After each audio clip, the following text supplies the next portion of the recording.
The silk screens glow amber in the last light of day, filtering the sun's descent behind the western mountains. Cheongdeok Palace. The evening air carries the scent of pine resin and the faint sweetness of late-blooming chrysanthemums. The stone pathways, worn smooth by centuries of careful footsteps, hold the warmth of the autumn afternoon even as shadows lengthen across the courtyards. You are drifting back through time, settling into the late 17th century, when Korea was known as Joseon, a kingdom of scholars and ceremony, of Confucian virtue and elaborate court ritual. Somewhere in the distance, a bronze bell sounds the hour, its deep voice rolling across tile roofs and garden ponds. Joseon Dynasty. The Queen's chambers occupy the inner court, the most protected heart of the palace complex, where the autumn wind whispers through latticed windows and the sounds of the outer world arrive softened, gentled, like memories of distant things. The palace you enter now is not merely a building, but an entire world unto itself. A carefully ordered universe where every gesture carries meaning and every moment unfolds according to traditions refined over generations. Tonight, Inhyeon through the quiet hours of evening, through the subtle rituals that transform day into night within these palace walls. As twilight deepens, court ladies move through the corridors with practiced silence, their movements as choreographed as a dance. Hanbok, traditional robes of flowing silk that create their own gentle music as the fabric whispers against itself with each step. The architecture itself seems designed for tranquility, with its graceful curved roof lines that sweep upward at the corners, as if the buildings themselves are taking wing. The wooden pillars, painted in earth tones of russet and ochre, stand in perfect symmetry, supporting ceilings decorated with delicate patterns of lotus flowers and clouds, symbols of purity in the heavens. The Queen herself has spent the day attending to her duties, which are many and varied, though always conducted with the measured grace expected of her position. She has received officials' wives, overseen palace ceremonies, and attended to the endless correspondence that royal life demands. The colors are subdued in the evening light, soft greens like new willow leaves, pale blues like morning mist, and the creamy ivory of raw silk. Their hair is arranged in elaborate styles, sleek and dark, adorned with simple pins of silver or jade that catch what little light remains. The royal chambers are arranged in the traditional manner, with the main reception room opening onto smaller, more intimate spaces. The floors are covered with thick oiled paper, which provides insulation against the cold that will arrive with the winter months. Ondol, where warm air from carefully tended fires circulates through stone channels, radiating gentle heat upward. Everywhere, there is evidence of exquisite craftsmanship. Low wooden tables with mother-of-pearl inlay catch the flicker of oil lamps, their surfaces decorated with scenes of cranes standing in misty waters or pine trees bending beneath snow. Folding screens painted with landscapes divide the space, creating smaller rooms within rooms, each panel a window into idealized mountains where waterfalls tumble through mist and tiny scholars contemplate eternity from pavilions perched on impossible cliffs. But now, as the evening star appears above the eastern pavilion, she withdraws to her private quarters, where the pace of life slows to match the settling darkness. Even now, in autumn, the system provides a subtle warmth that makes these rooms a haven against the cooling evening air. The evening routine begins with quiet preparation. A court lady brings a bronze basin filled with water warmed to precisely the right temperature. Not hot, but pleasantly tepid, scented with the faint essence of herbs gathered from the palace gardens. Queen Inhyeon washes her hands slowly, attentively, feeling the water slip across her skin. The lighting of the evening lamps is its own small ceremony. Oil lamps of ceramic and bronze are placed throughout the chamber, each one filled with oil pressed from seeds, which burns with a clean, steady flame that produces little smoke. The light they cast is warm and golden, gathering in pools around each lamp while the spaces between sink into comfortable darkness. The brushwork is delicate, each stroke precisely placed, the colors subtle gradations of ink and mineral pigments that seem to shift and breathe in the changing light. The basin itself is a work of art, its surface decorated with engraved patterns of plum blossoms, the metal smooth and cool to the touch. A cloth of fine cotton, woven so tightly that it feels like silk, is offered for drying. The sounds of the palace in evening are a study in subtlety. There is no silence here, not truly, but rather a tapestry of quiet sounds that blend into something like stillness. The distant murmur of voices from other parts of the compound, too far away to distinguish words, becomes simply a low hum that confirms you are not alone, that the palace continues its life all around. The flames are small and still, protected from drafts by paper shades that diffuse the light into a soft glow.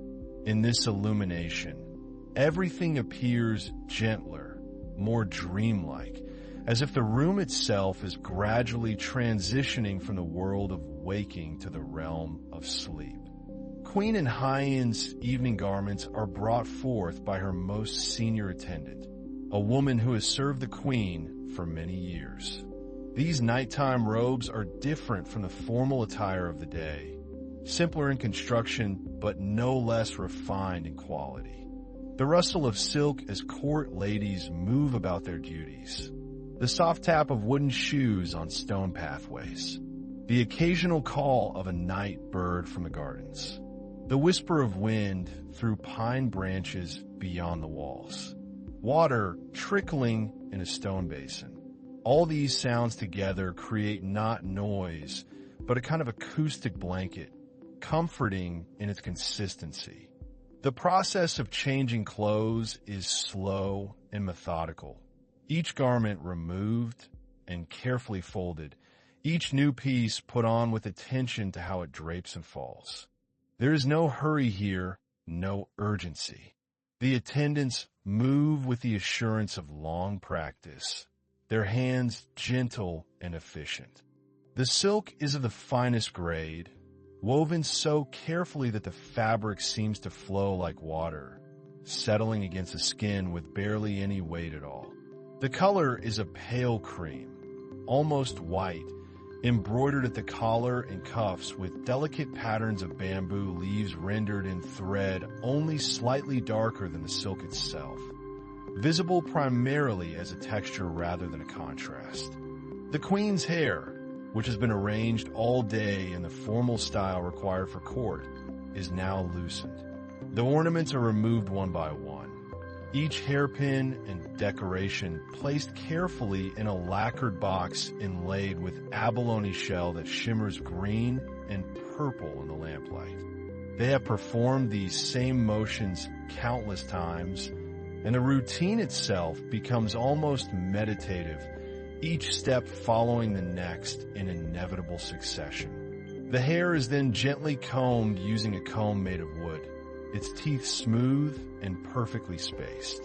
The rhythm of combing is steady and soothing, each stroke running from crown to tip, over and over, a repetitive motion that seems to pull tension away with each pass. The box itself is a treasure, passed down through generations, its surface polished to a deep luster by countless handlings. As the pins come out, the weight of them is lifted, and there is relief in that, a loosening not just of hair, but of the formal constraints the day has required. In the adjoining room, preparations are being made for sleep. The bedding in a royal chamber of this era is not a permanent fixture, but is brought out fresh each evening. Thick cotton-filled mattresses called yo are unfolded and laid directly on the heated floor, their covers crisp and clean, scented faintly of the sun and wind in which they were aired earlier in the day. The hair itself is thick and black, glossy with health, and as it is combed, it releases a faint scent of camellia oil, which has been used to dress it. When the combing is complete, the hair is arranged simply, braided loosely, the braid resting over one shoulder, bound at the end with a silk cord. The quilts themselves are masterpieces of textile art, their outer layers made of silk and patterns of subtle sophistication. One shows a geometric design derived from characters symbolizing long life and happiness.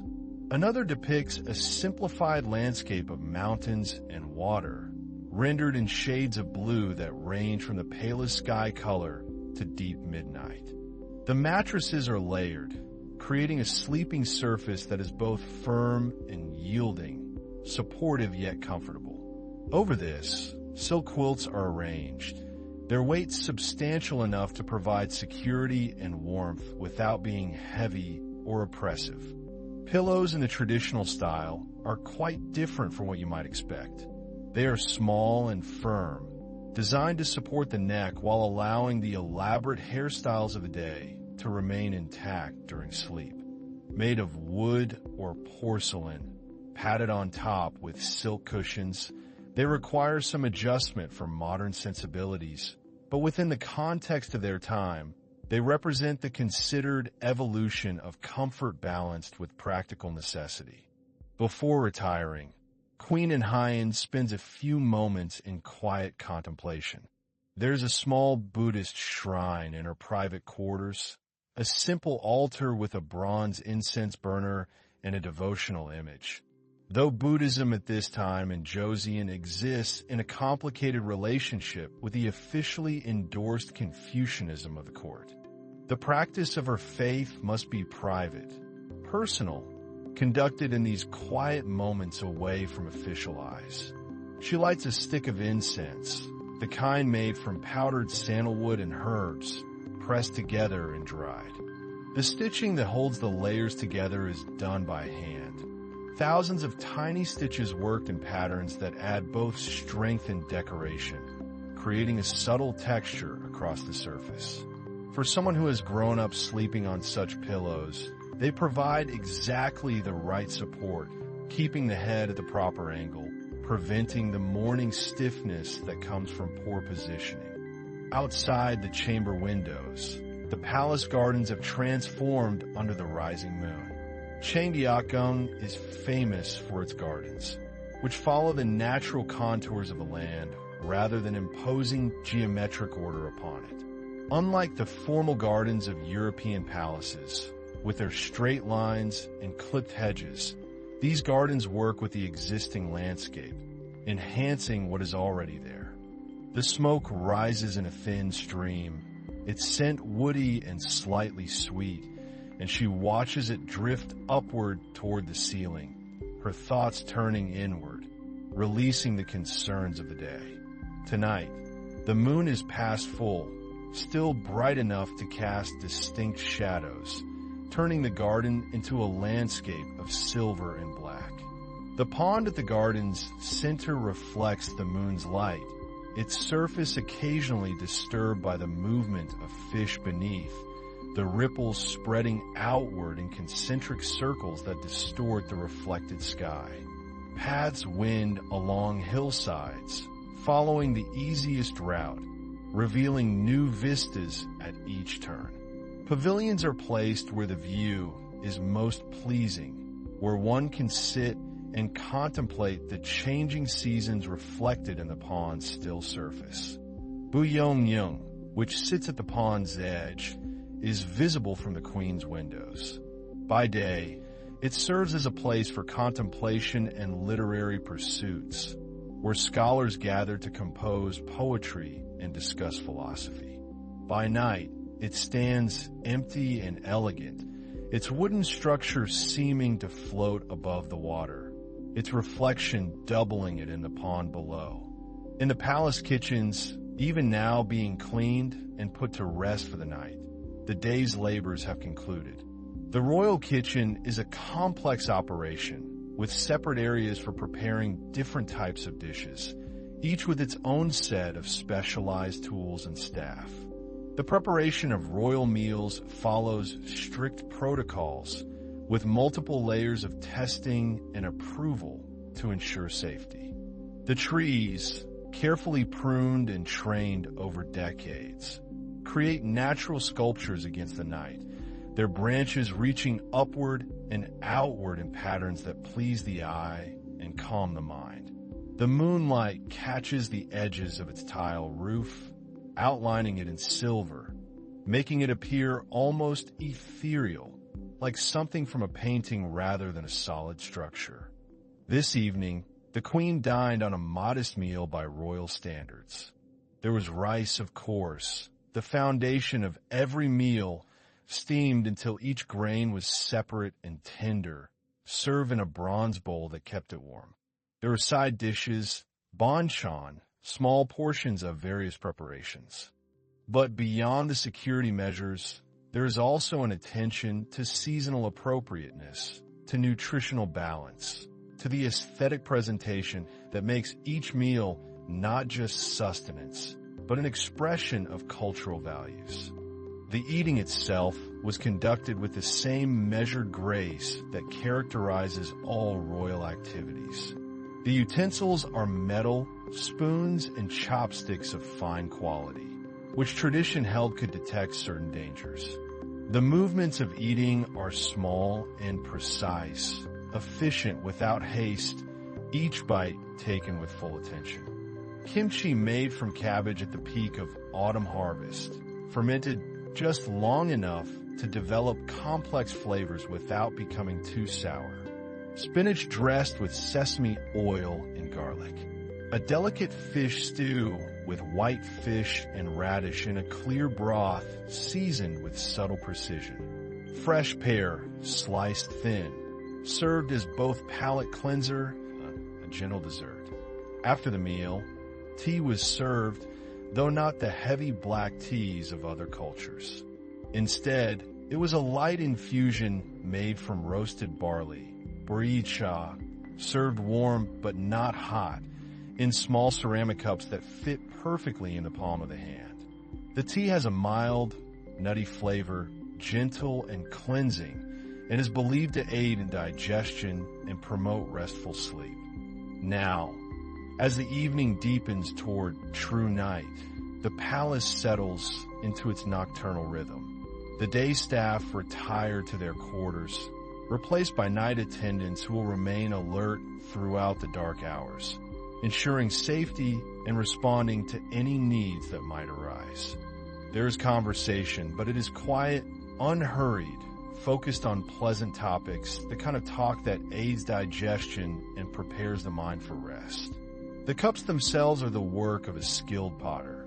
Their glaze is soft celadon green that seems to glow from within, decorated with a simple, incised pattern of waves that you can feel beneath your fingertips.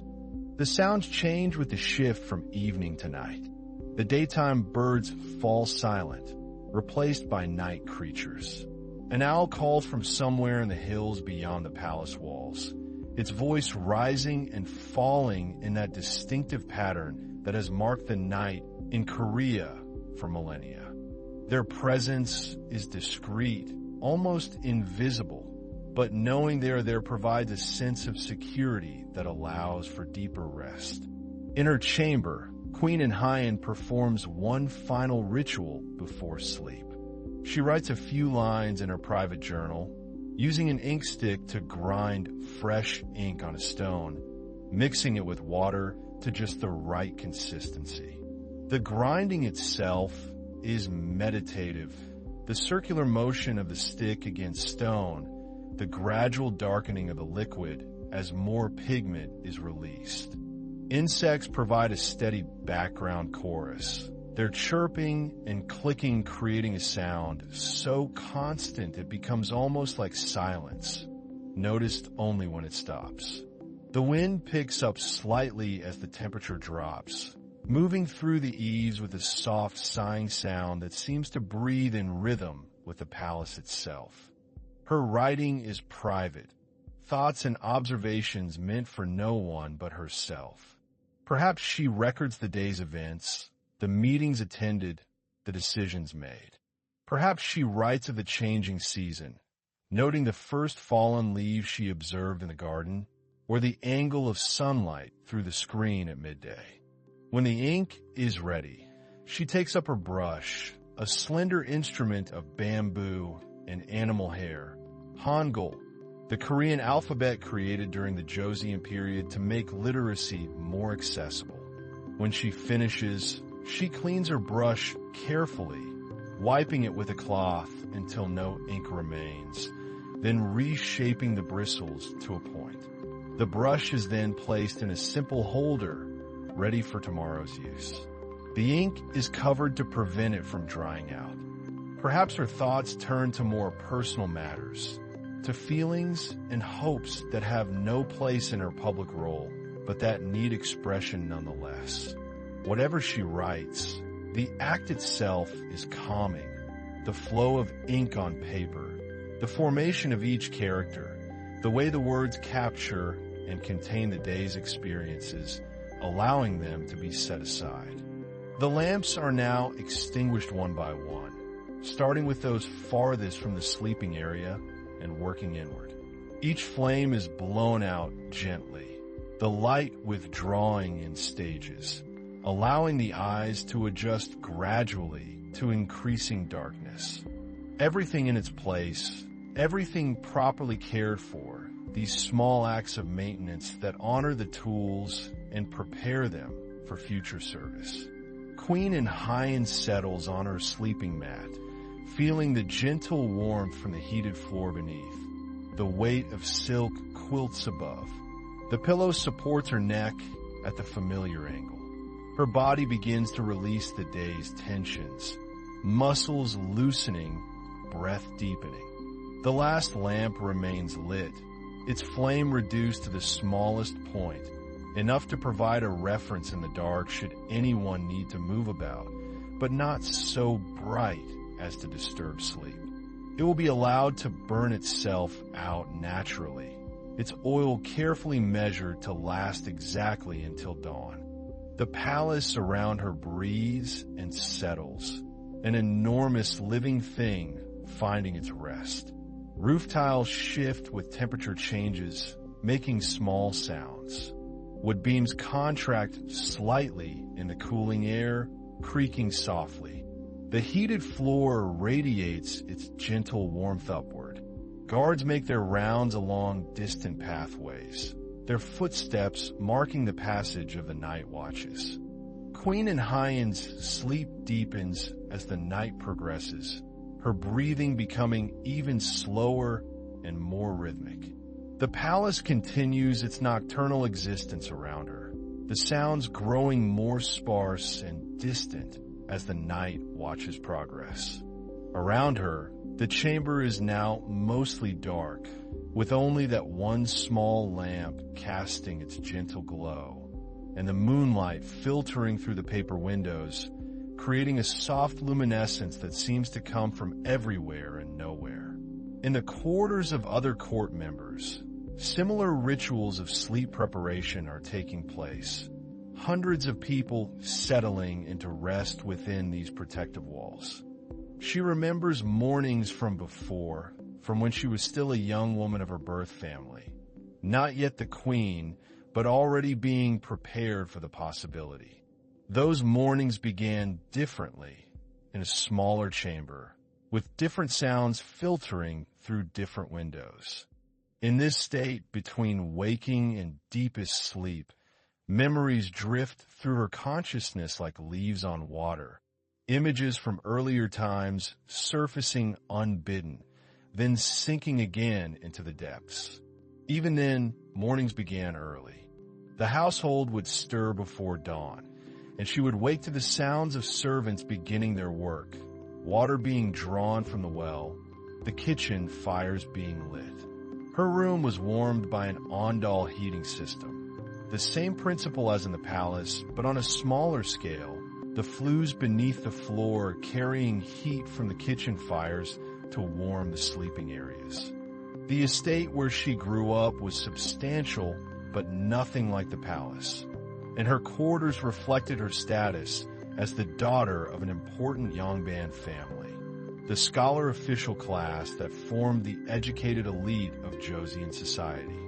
Her education began when she was very young, as was proper for a girl of her station. The Confucian classics formed the foundation, texts that every educated person was expected to know. But for women, the emphasis was different than for men. She would lie still for a few moments after waking, feeling that warmth against her back, knowing that the day would bring its structured hours of study and practice. There were texts specifically for women's instruction, containing stories of virtuous women throughout history, women who had demonstrated the proper relationships and conducted themselves with honor. She read of women who had sacrificed themselves for their families, who had maintained their virtue through hardship, who had guided their children to great achievements. Her tutors were women of learning, older ladies who had themselves been educated in these texts and who now passed that knowledge to the next generation. They would sit with her in the mornings after she had dressed and taken her simple breakfast, and they would read together, the tutor explaining the meanings, drawing connections between the ancient examples and contemporary life. While her brothers studied with tutors who prepared them for the civil service examinations, her education focused on the virtues particular to women, the teachings that would make her a proper wife and mother, and potentially, though no one dared say it too directly at first, a suitable consort for royalty. The stories were meant to provide models, to show what was valued and what was expected. But education was not only about books. There were practical skills to master, arts that every accomplished woman was expected to know. Calligraphy came first, for it was the foundation of literacy and also an art form in itself. The sessions were quiet and focused. The only sounds the turning of pages, the occasional question and answer, the scratch of her brush as she copied passages to commit them to memory. Painting came next, building on the brush skills learned through calligraphy. She learned to paint the traditional subjects, bamboo and orchids, plum blossoms and birds. These were not realistic renderings, but stylized images, each brushstroke following conventions established over centuries. She learned to hold the brush correctly, to grind the ink to the proper consistency, to control the pressure and speed, to create characters that were not merely legible but beautiful. Her early attempts were clumsy, the characters unbalanced and crude, but her teachers were patient, guiding her hand, showing her again and again until the movements became natural. Needlework occupied many hours, for it was both necessary and artistic. She learned first the basic stitches needed to make and repair clothing, to attach fasteners and reinforce seams. Then came the decorative work, the elaborate embroidery that adorned formal garments and decorated household items. The bamboo represented resilience and flexibility. The orchid represented refinement and subtlety. The plum blossom that blooms in winter represented endurance through hardship. To paint these subjects was to meditate on the virtues they embodied. Music was considered essential to a cultivated person, for it was believed to harmonize the spirit and refine the emotions. She learned to play the geogium, the long zither with its silk strings, each string producing a tone that could be varied by pressing the string on the left side while plucking with the right. She learned to work with silk threads and colors that seemed to glow with inner light, creating images of flowers and birds, dragons and phoenixes, geometric patterns that carried symbolic meanings. The work required patience and precision, hours spent bent over fabric, the needle moving in and out, building up the design one tiny stitch at a time. Poetry was another essential skill. The ability to compose verse in Chinese, the classical language of scholarship and diplomacy, was highly valued. She learned the forms and rules, the tonal patterns and parallelisms required in regulated verse. She studied the great poets of earlier dynasties, learning to recognize and appreciate their techniques. The instrument was placed before her on the floor, and she would kneel beside it, her back straight, her fingers learning to find the positions without looking.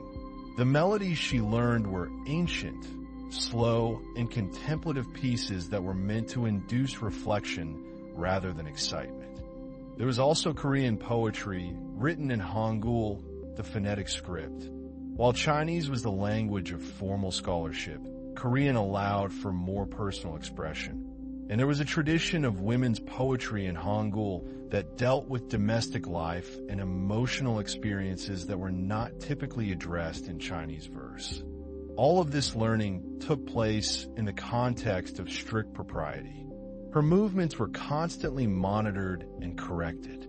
The way she sat, the way she walked, the way she held her hands when standing or bowed when greeting someone, every gesture had its proper form. A woman of her status moved slowly and deliberately, never rushed, never made sudden gestures. She practiced composition, writing poems about the seasons, about historical events, about moral themes, then revising them under her tutor's guidance to improve the flow and strengthen the imagery. She learned these forms too, reading the works of earlier court ladies, and trying her own hand at expressing the particular textures of women's experiences. The clothing she wore during those years of education was beautiful, but less elaborate than what she would later wear in the palace. The basic form was the same, the jaggery jacket and chima skirt that all Korean women wore, but the fabrics and decorations indicated her status. The jaggery would be made of fine silk, perhaps in soft colors like pale green or light pink, with white collar and cuffs. The chima would be fuller and longer than a commoner's, made of silk that made a particular rustling sound when she moved. Her hair during those years was worn in the style of unmarried women, a long braid that hung down her back. The braid was never left loose, but was always carefully plaited, the sections even and tight, tied at the end with a ribbon. Her voice was kept low and moderate, never loud, never sharp. Even her facial expressions were controlled, maintaining a calm and pleasant demeanor regardless of inner feelings. For formal occasions, there would be embroidery on the jacket, perhaps floral patterns on the shoulders or along the edges, worked in silk threads that caught the light. The daily rhythm of her life in those years was structured and repetitive, each day following a similar pattern. She would wake early, wash and dress with help from her personal maid, then take a simple breakfast in her room. The morning would be devoted to study, working with her tutors on texts and writing. On special occasions, decorative pins might be added. Simple compared to what married women wore, but still beautiful, made of silver or decorated with small jade ornaments. The weight of her hair, the pull of the braid against her scalp, was something she was always aware of, a reminder of her status and the expectations placed upon her. Meals were taken according to strict rules. She ate separately from the men of the family, joining her mother and sisters and the household women in their own dining area. The food was served in numerous small dishes, arranged according to precise conventions.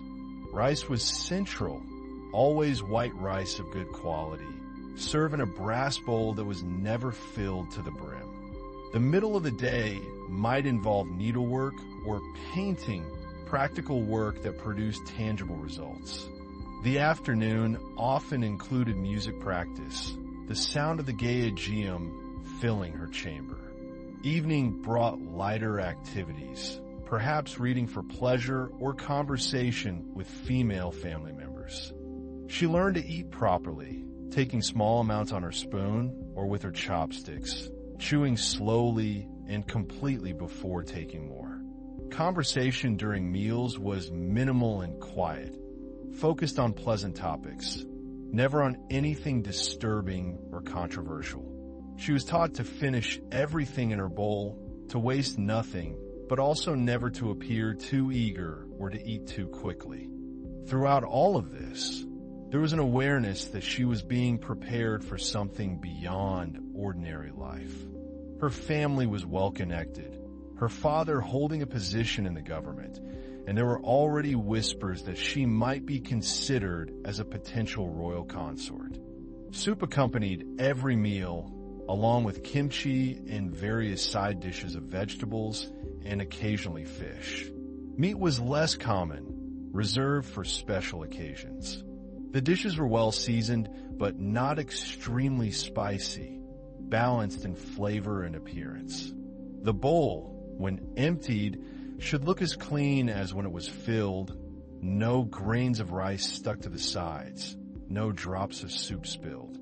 When the selection process actually began, it came both as a surprise and as something long expected. Word came that the king would be taking a consort, and that families of suitable rank were invited to present their daughters for consideration. The process was formal and elaborate, involving multiple stages of evaluation.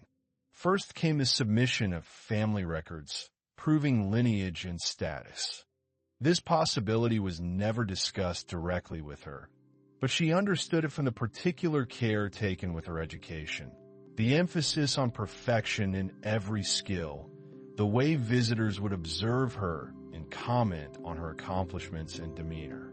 She remembers preparing for that audience, the care taken with every detail.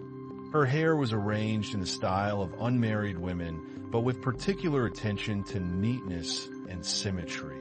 Every strand in place, the braid perfectly even from top to bottom. Then came interviews with court ladies who evaluated the candidates on their knowledge and skills. Finally came the most important stage, the personal audience with the Queen Dowager, the king's mother, who would have significant influence in the final selection. The journey to the palace for that first visit was surreal, traveling in a covered palanquin through streets she had never seen, approaching gates she had only heard described.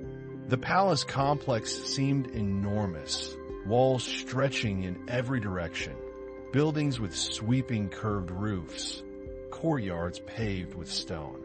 Her clothing was chosen to demonstrate taste without ostentation. Beautiful fabrics and colors that complemented her complexion, embroidery that showed skill without being excessive. She wore minimal jewelry, just small earrings and a simple ornamental pin, enough to show refinement, but not so much as to appear vain. The chamber where she met the Queen Dowager was beautiful and intimidating. Painted screens depicted mountain landscapes and seasonal flowers. The floor was covered with woven mats of exceptional quality, the pattern regular and fine. Braziers provided warmth, and the air carried the scent of fine incense, a more subtle and complex fragrance than what was used in her family home. The interview consisted of questions about her studies and accomplishments, demonstrations of her knowledge of the classics, and her understanding of proper conduct. She was asked to recite passages from important texts and to explain their application to women's virtue. She was asked about her needlework and painting, her musical training, her understanding of household management. She was led through a series of gates and courtyards, each threshold bringing her deeper into this world that might become her home. The Queen Dowager sat on a raised platform, her posture perfectly erect, her face composed into an expression that revealed nothing. She answered carefully, keeping her voice low and clear, demonstrating knowledge without appearing to boast, showing capability without seeming forward. There was also simple observation. The Queen Dowager watched how she moved, how she sat, how she held her hands, how she controlled her facial expressions. Every gesture was being evaluated, every momentary expression interpreted. She tried to remain calm and natural while being constantly aware of being watched, a paradoxical state that required both relaxation and control. The announcement, when it came, changed everything. She was selected as the royal consort, to be raised to the rank of queen upon marriage. The news brought joy to her family and congratulations from their circle, but it also brought a strange sense of displacement. She would leave her family home, leave the life she had known, and enter a world of much greater formality and constraint. When the audience ended, she had no clear sense of how she had been judged. She was escorted back through the palace complex and returned to her family home, where she could only wait. The waiting period was difficult, days passing with no word, routine activities continuing, but seeming somehow unreal, as though her life were suspended between one state and another. The preparations for the wedding were elaborate, involving ceremonies and rituals that stretched over many days. New clothing was made, the garments appropriate to her new status, far more elaborate than anything she had worn before. The wedding hanbok was a work of art, the jaggery in deep red silk with gold embroidery, the chima in layers of silk in colors that symbolized various virtues. The wedding crown was heavy and complex, a structure of metal and jewels that sat on her head and required careful balance to wear. Long ornamental pins passed through her hair, which was now arranged in the style of married women, coiled and pinned rather than braided. Everything she had learned, all the skills and knowledge she had acquired, would now be put to use in a context far more demanding than she had experienced.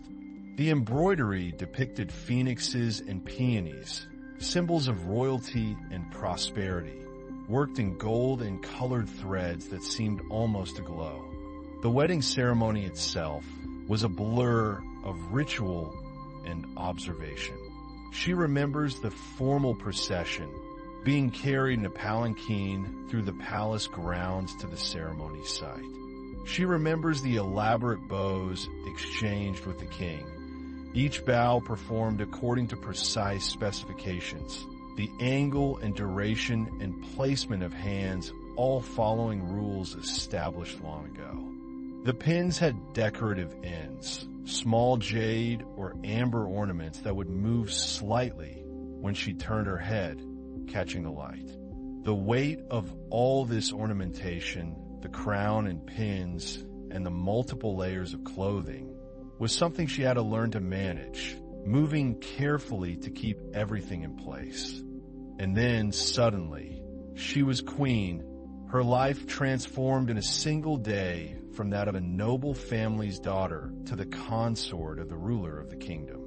The change in title brought changes in every aspect of daily life. Her quarters were now in the palace, in buildings set aside for the queen, far more spacious and elaborate than her childhood rooms. Her first mornings as queen were disorienting, waking in unfamiliar surroundings, the sounds and smells different for what she had known.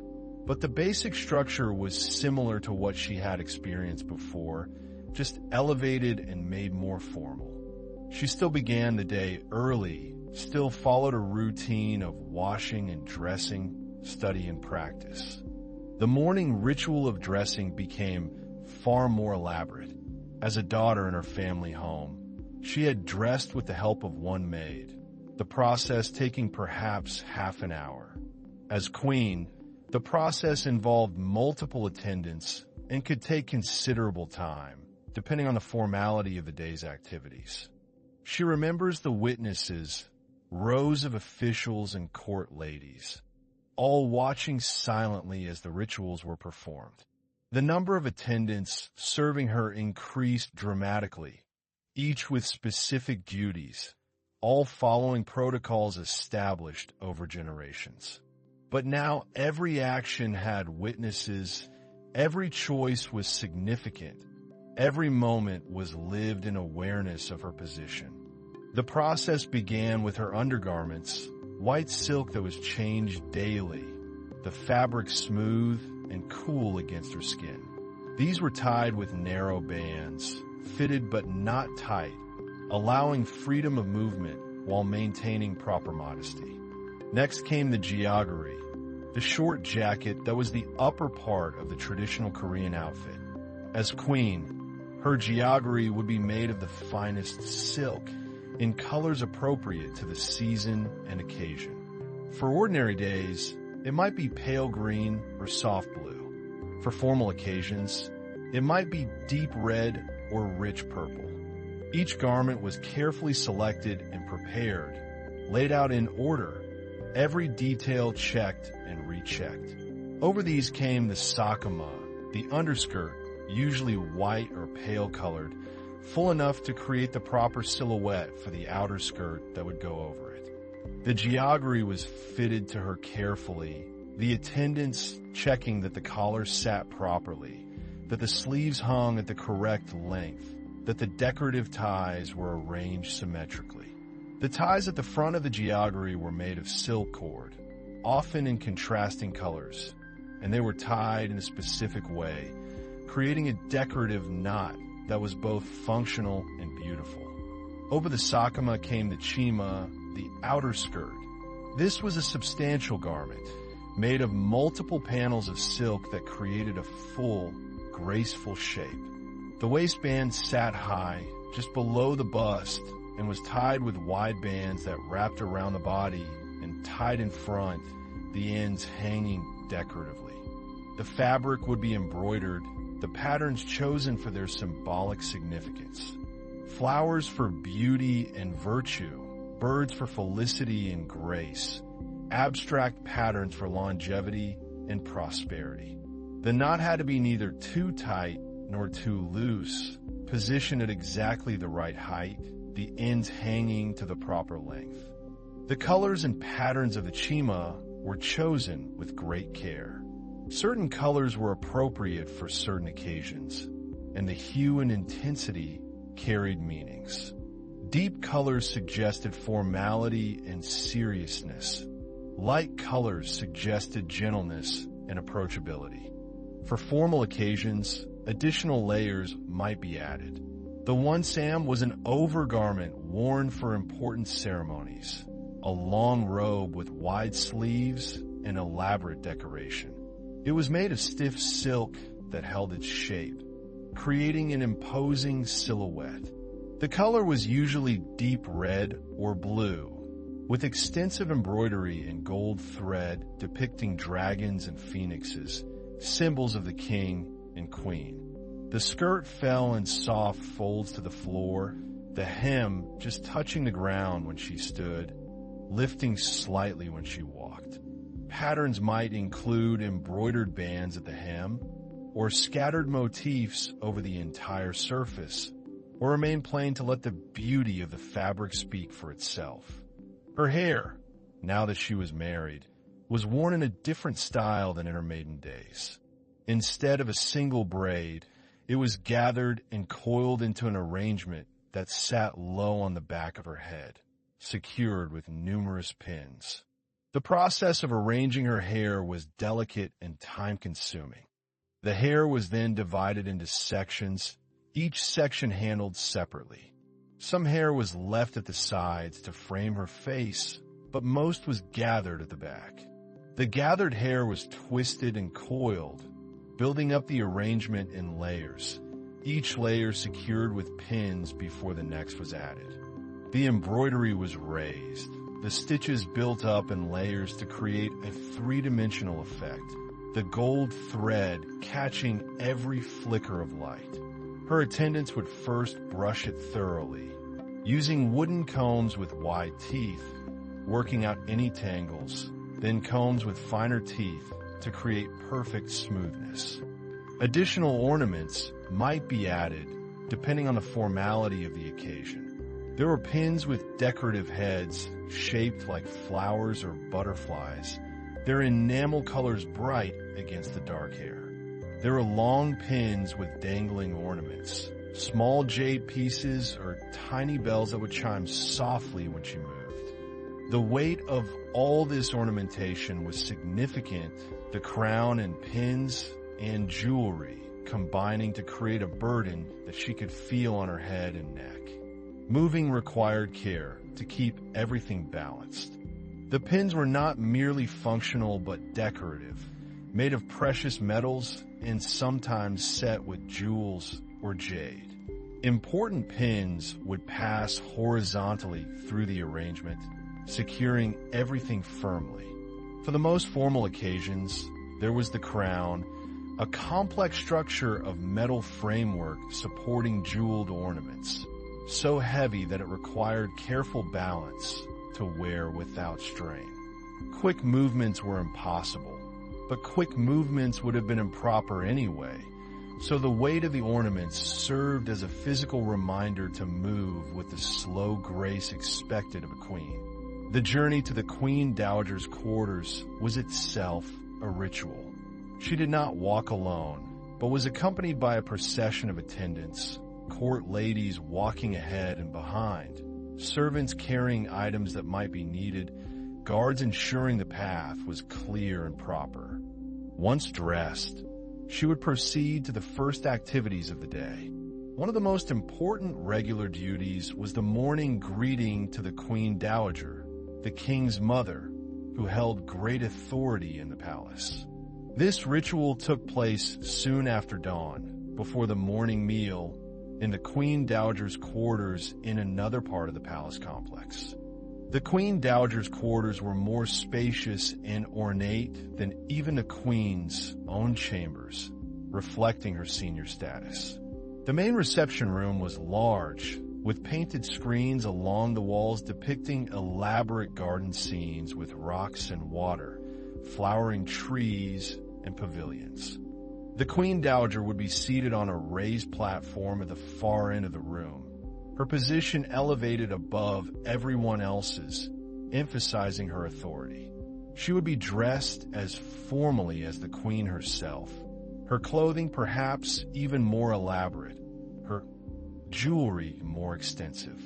The procession moved at a stately pace through covered walkways and across courtyards, the arrangement of people and the route taken all following established protocol. The ceiling beams were decorated with painted patterns in red and blue and green, geometric designs that intertwined with images of clouds and cranes.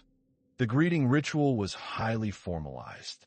Upon entering the chamber, the queen would approach to a designated spot and perform a full ceremonial bow, a deep form of bow reserved for the most important people. This bow involved kneeling on the floor, then bending forward until her forehead touched the mat, her hands flat on the floor beside her head. The Queen Dowager would acknowledge the bow with a slight nod. Then there would be formal exchange of greetings, ritualized phrases asking about health, and expressing wishes for well-being. The actual words mattered less than the act of speaking them. The maintenance of proper relationships through regular performance of these courtesies. Her expression would typically be composed and serious, though occasionally it might soften into something approaching warmth. She would hold this position for a moment, then rise slowly, her movements controlled and graceful despite the weight of her clothing. After the formal greeting, there might be tea served, the ceremony of tea adding another layer to the morning ritual. The tea would be prepared by attendants according to precise specifications. The water heated to the correct temperature, the tea leaves measured exactly, the steeping time carefully counted. The act of drinking tea was also ritualized. The cup was lifted with both hands, never with just one. It was brought to the lips slowly, and the tea was sipped, not gulped. Between sips, the cup was held at chest level, the hands positioned just so. The tea itself was usually green tea of high quality, with a delicate flavor that was enhanced by the slow, mindful way it was consumed. Sometimes there would be brief conversation about palace affairs or upcoming events, but often the exchange was brief, the ritual completion being the main point. The tea would be served in delicate porcelain cups, the porcelain so fine it was almost translucent, decorated with subtle painted designs of bamboo or plum blossoms. The warmth of the cup in her hands, the slight bitterness of the tea, the fragrance rising with the steam, all combined to create a moment of calm focus. The meal would be laid out before she entered, the dishes arranged on a low table according to strict conventions. The number and type of dishes reflected her status as queen, more elaborate than what a commoner would eat, but not excessive, always emphasizing balance and propriety. At the center would be rice, perfectly cooked, each grain separate and tender. After taking leave of the Queen Dowager, the Queen would return to her own quarters for the morning meal. Breakfast was served in her private dining chamber, a smaller room adjacent to her main reception area. The room was simply furnished compared to the formal spaces, with plain screens and minimal decoration, a place for necessary function rather than display. The banchan might include several types of kimchi, the fermented vegetables that accompanied every Korean meal. There would be cabbage kimchi, the most common type, its spicy red color bright against white porcelain. There might be cucumber kimchi, refreshing and crisp, or radish kimchi, white and tangy. There might be a small portion of fish, perhaps grilled, the flesh flaking easily, seasoned simply to let the natural flavor shine through. There might be eggs prepared in some way, perhaps steamed or made into a thin omelet and sliced. There might be small pieces of seasoned tofu, its texture smooth and custard-like. To the side would be soup, perhaps seaweed soup, known for its nourishing properties. Then various banchan, small side dishes, each in its own small dish. Other dishes might include namel, seasoned vegetables, perhaps spinach dressed with sesame oil and garlic, or bean sprouts with delicate seasoning. She would eat slowly and carefully, using chopsticks and spoon in the proper manner, taking small amounts from each dish, creating a balanced bite with rice and banchan. The flavors were complex despite the simple appearance, each dish bringing its own combination of seasonings. The interplay of salty and spicy and sour and sweet creating a harmonious whole. After the meal, there would be time for morning study, continuing the education that had begun in her childhood. Even as queen, she was expected to continue learning, to deepen her understanding of the classics, and to stay informed about matters of state insofar as they concerned her role. Each dish was present in small quantities, just enough for a modest meal, the emphasis on variety and balance rather than volume. The meal was eaten in silence or with minimal quiet conversation with the attendant lady who might be serving her. No rush, no distraction, just focused attention on the food and the act of eating. The study sessions would take place in her private library, a room lined with shelves holding books and scrolls. The books were precious objects, printed using wooden blocks or copied by hand, each volume wrapped in protective cloth when not in use. Her teachers now might include senior court ladies known for their scholarship, and occasionally, for certain subjects, learned officials might be invited to lecture. There is also study of ritual and ceremony, for the palace operated according to complex protocols that governed every interaction. She needed to know which ceremonies took place when, what her role was in each, what to wear and where to stand, and what words to say. The subjects studied included not only the Confucian classics she had learned in youth, but also history, records of previous reigns that provided lessons in statecraft and proper conduct. She studied the lives of earlier queens, reading accounts of how they had handled various situations, what they had done well, and where they had erred. Between study sessions, there might be time for artistic practice. She would continue with calligraphy, writing out passages from the texts she was studying, or composing poems to mark particular occasions. Much of this knowledge came from texts that laid out in exhaustive detail the ceremonies associated with auspicious events. In auspicious events, hospitality, military affairs, and celebratory occasions. She might work on painting, creating images of bamboo or orchids, the traditional subjects that never became stale because they carried such rich symbolic meaning. The bamboo bending but not breaking represented the ideal response to adversity. The orchid blooming unseen in the valley represented virtue maintained even when no one was watching. The act of writing was meditative, the brush moving across the paper, the ink flowing in controlled measure, the characters taking shape according to forms practiced so many times that they came without conscious thought. Yet each writing was unique, the subtle variations in pressure and speed and moisture creating slightly different effects each time. Needlework occupied many hours, for there was always embroidery to be done. Clothing required decoration, and the decoration was not merely applied randomly, but was carefully planned to convey appropriate meanings.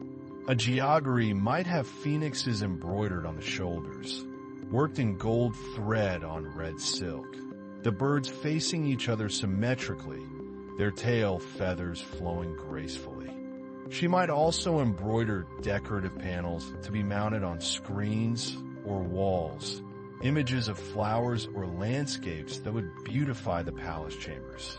These larger works could take months to complete, the design first sketched on the fabric, then filled in with stitches in many colors of silk thread. To paint these subjects well required technical skill, but also inner understanding of the qualities they represented. The work was painstaking, each stitch tiny and precise, building up the image gradually over many sessions. Music practice continued as well, regular sessions with the Geogeum to maintain her skill and to master new pieces. The instrument would be brought out and positioned before her, and she would kneel beside it in the proper posture, back straight, shoulders relaxed. Her fingers would find the strings, pressing and plucking, creating the flowing melodic lines. The colors had to be chosen carefully to create the desired effects. Light and shadow suggested through the gradation of hues, texture created through different stitch techniques. As midday approached, there would be preparations for the formal afternoon activities. Depending on the day, there might be ceremonies to attend, audiences with visiting officials' wives, consultations about palace household management, or various ritual observances that required the queen's presence. The music she played was rarely heard by anyone outside her immediate attendance, but its value was not in performance for others, but in the cultivation of her own spirit, the harmony of the music believed to create harmony within. Each activity required appropriate dress and demeanor. appropriate knowledge of what was expected. The journey to the shrine was formal and solemn, another procession through the palace grounds, but with a different mood than the morning visit to the Queen Dowager. This was about connecting with the ancestors, with those who had gone before, maintaining the continuity between past and present. One of the regular ceremonies was the ancestral rite, performed to honor deceased members of the royal family.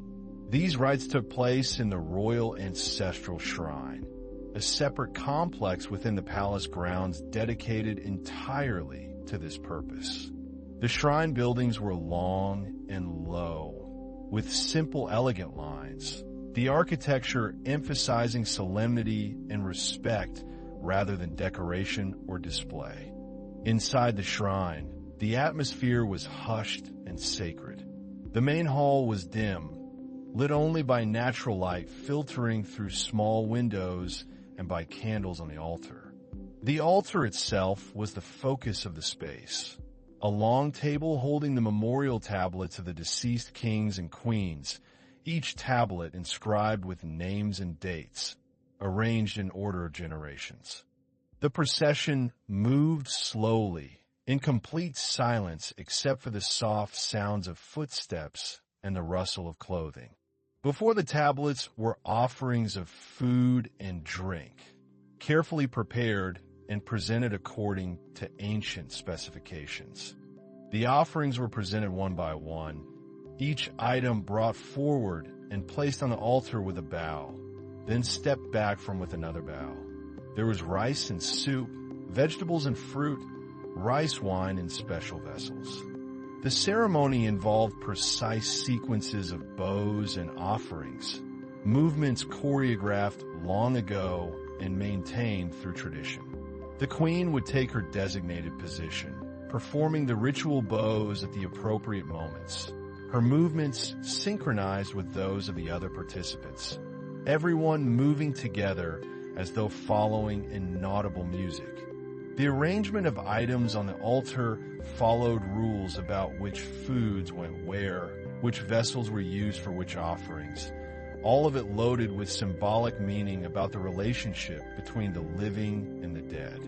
There were prayers spoken, formal words addressing the ancestors, reporting on current events, and seeking guidance and blessing. The prayers were in Chinese, the classical language of scholarship and ritual, the words following forms established long ago.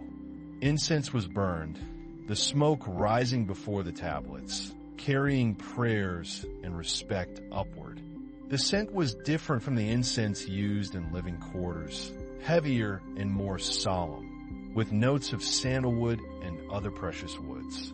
The smoke would drift through the hall, creating shifting layers of visibility, the tablets appearing to float in a hazy distance.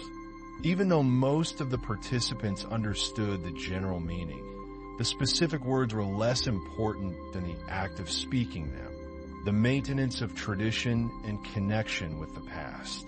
The rhythm of palace life moved with the seasons, each turn of the year bringing its own patterns of ritual and responsibility, its own colors and textures and tasks. After the ceremony concluded, there would be a formal withdrawal, another procession back to the main palace buildings, the mood gradually shifting from sacred solemnity back to the ordinary seriousness of palace life. The transition was not abrupt, but gradual, allowing time for the mind to shift from the ritual space back to the everyday world. Spring arrived at the palace with a gradual softening, the harsh winds of late winter giving way to breezes that carried different scents, less sharp and bitter. The frozen ground began to thaw, and the palace gardens started their transformation from winter dormancy to the first hints of renewal. For a queen, the year was not simply a passage of time, but a complex tapestry of ceremonies and observances, each one requiring preparation and participation, each one connecting the present moment to all the previous years when the same rituals had been performed. The plum trees were always the first to bloom, their flowers appearing while the branches were still bare of leaves, white and pink blossoms emerging against dark wood and gray skies. There was something both fragile and determined about these early flowers, appearing before the weather had truly settled, risking late frost for the sake of being first. When the plum blossoms were at their peak, there would be opportunities for the women of the palace to take walks through the gardens, accompanied by attendants and following designated paths. These walks were not casual strolls, but formal activities with appropriate timing and proper attire. The earliest signs were subtle, easily missed unless you were watching for them. Small changes in the quality of light or the temperature of the air in the early morning. The palace gardens had many plum trees, planted in arrangements that allowed for viewing from different buildings and walkways, their placement as carefully considered as every other aspect of palace design. The paths through the plum gardens were paved with flat stones, each one carefully placed and fitted to create smooth walking surfaces. The paths curved gently between the trees, offering different views at each turn, designed to create a sense of discovery and changing perspective. The queen would dress in spring colors, lighter fabrics than the winter robes, but still layered and formal, still designed to create the proper silhouette and maintain the dignity of her position. The scent of plum blossoms was delicate, requiring proximity to fully appreciate.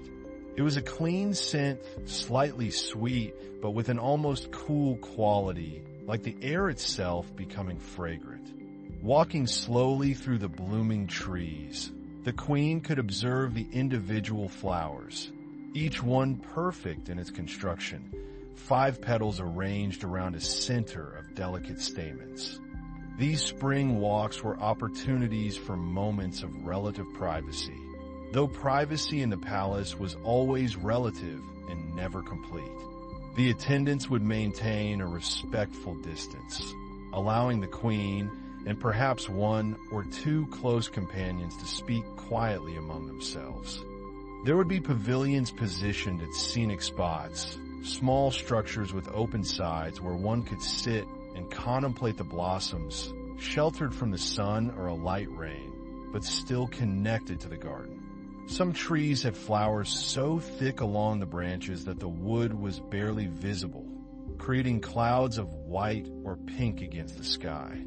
Poetry composition was an important skill for educated women of the court, and the changing seasons provided endless inspiration. A particularly beautiful arrangement of blossoms, the way light fell through the branches, the sound of birds returning from their winter territories, any of these might prompt verses. The queen had been educated in poetry from childhood, learning the classical forms and studying the works of famous poets from Korea's past and from China's long literary tradition. She could compose in both Korean and Chinese, understanding the different qualities and possibilities of each language. Conversations might turn to the beauty of the flowers, to poetry that captured similar scenes, to memories of previous springs. The poetry was not meant to be startling or revolutionary, but to capture a moment and a feeling within established forms, to demonstrate understanding of literary tradition and sensitivity to beauty.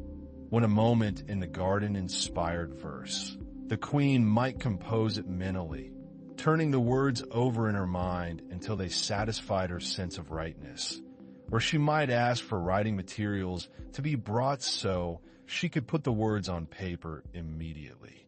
Chinese poetry had strict rules about tone patterns and parallelism, creating a music of meaning that went beyond the surface content of the words. Korean poetry had its own forms and traditions, often more personal and immediate. Hangul, the Korean alphabet that made literacy more accessible than the complex Chinese characters. The writing materials themselves were objects of refinement. The paper was made from mulberry bark, processed into smooth sheets with a slight texture that held ink well.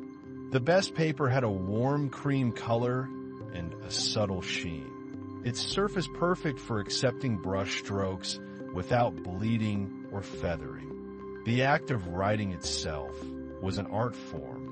The characters or letters formed with brush and ink, the quality of the brushwork as important as the quality of the words.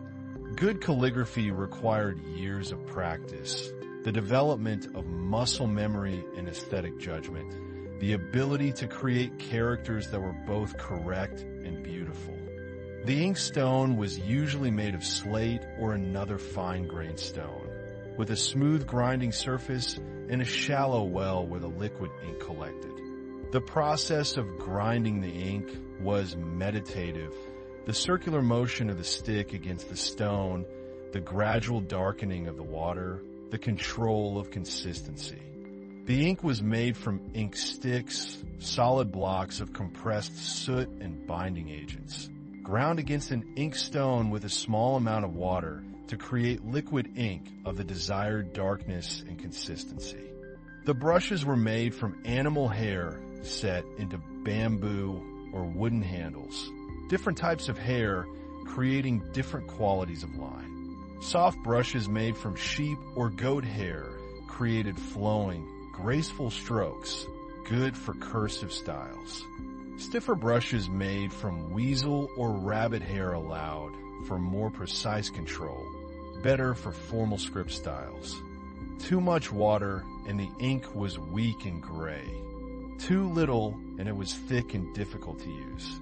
The right balance created ink that flowed from the brush in controlled lines, dark and clear, that dried to a permanent black.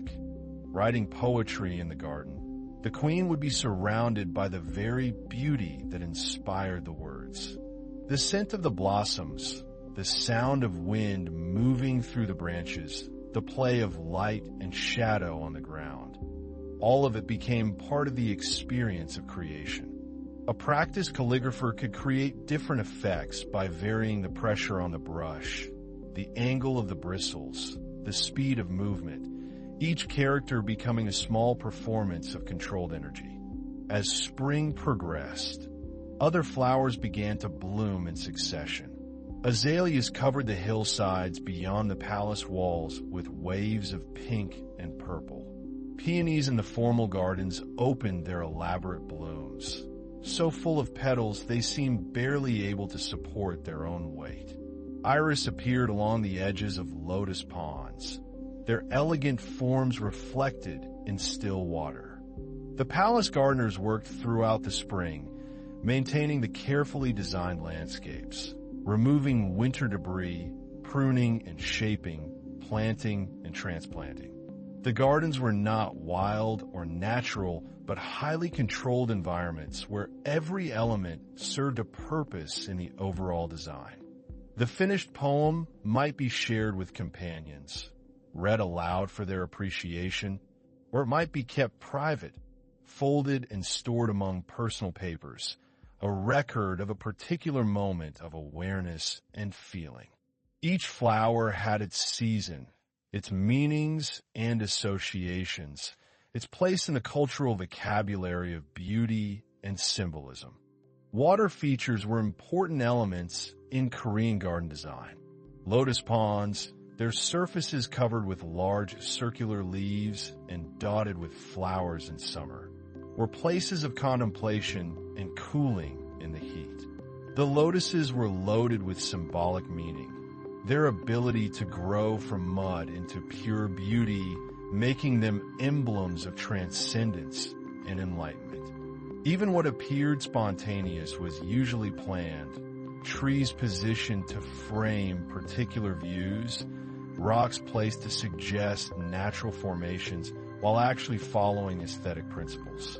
As spring warmed into early summer, preparations would begin for various ceremonies and observances that marked the agricultural calendar.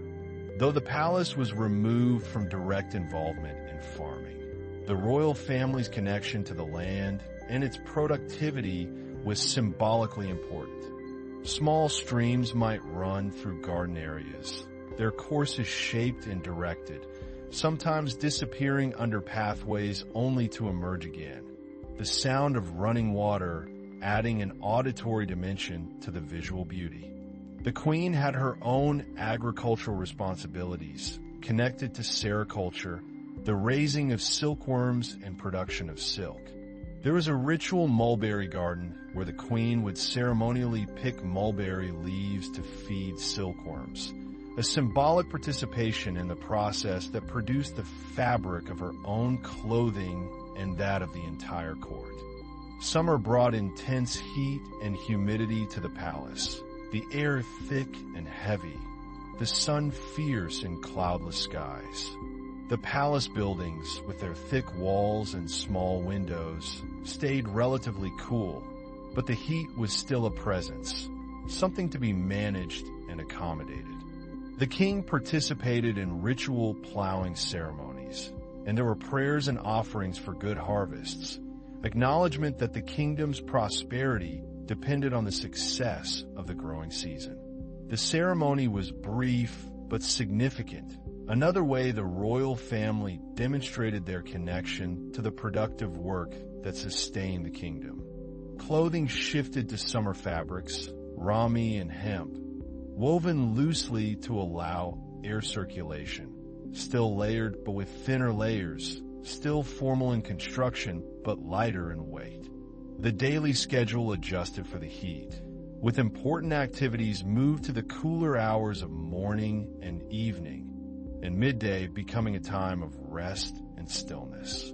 In her quarters, the queen might retreat to the coolest rooms, those with the best cross-ventilation, windows open to catch any breeze, bamboo or silk screens positioned to provide privacy while allowing airflow.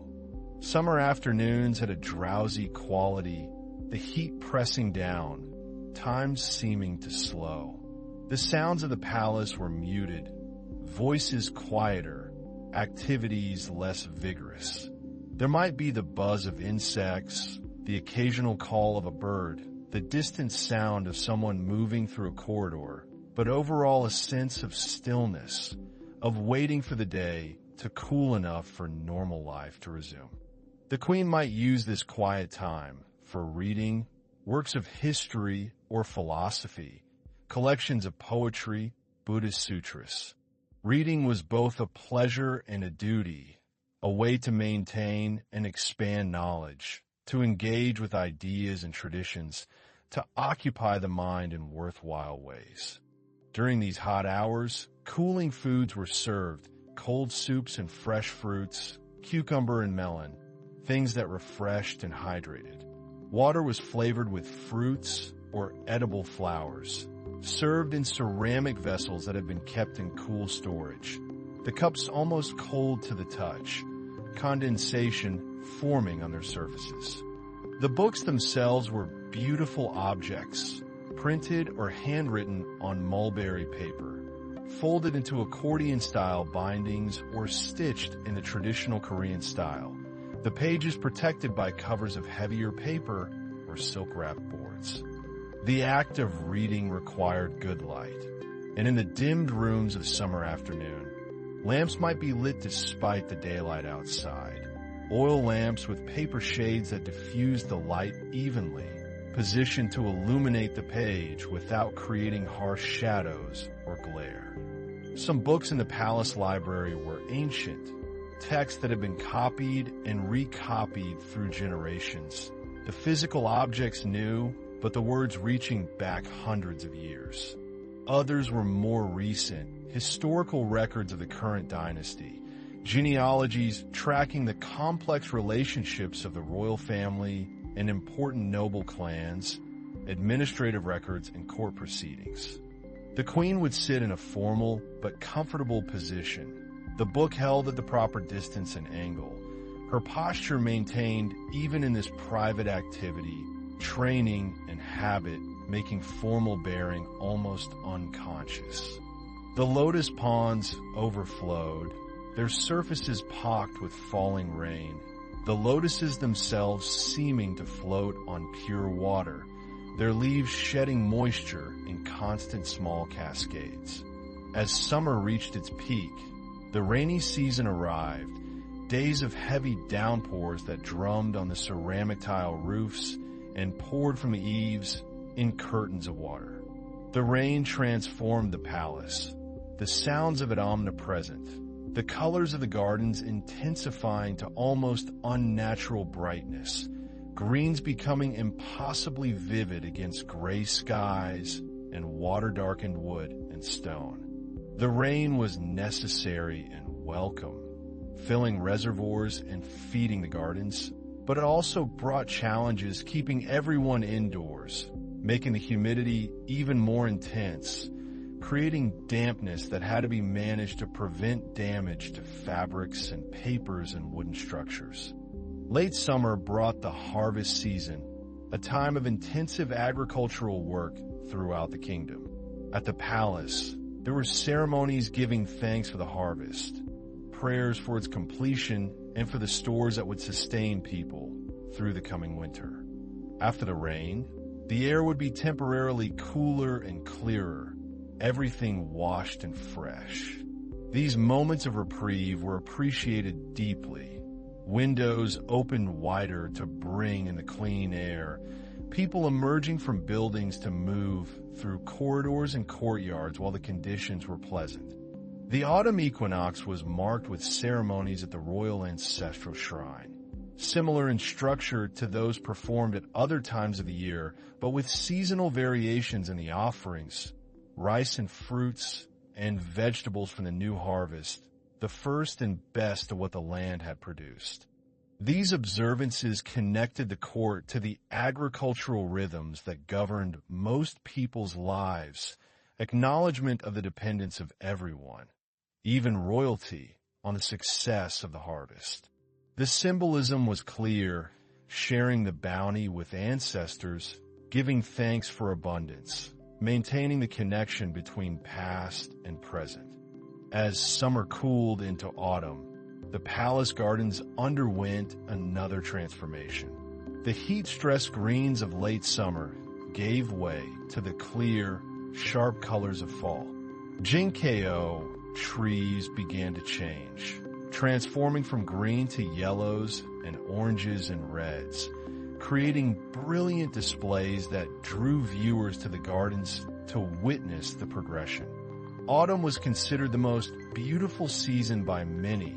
The clarity of the air, the intensity of colors, the comfortable temperatures after summer's heat and before winter's cold. It was a season of particular aesthetic awareness, of contemplating impermanence through the falling leaves, of appreciating beauty heightened by the knowledge of its temporary nature. Autumn also brought the harvest Thanksgiving celebrated throughout Korea. Even in the palace, there would be special foods prepared, half-moon-shaped rice cakes filled with sweetened sesame seeds or beans, steamed over a layer of pine needles that gave them their distinctive fragrance.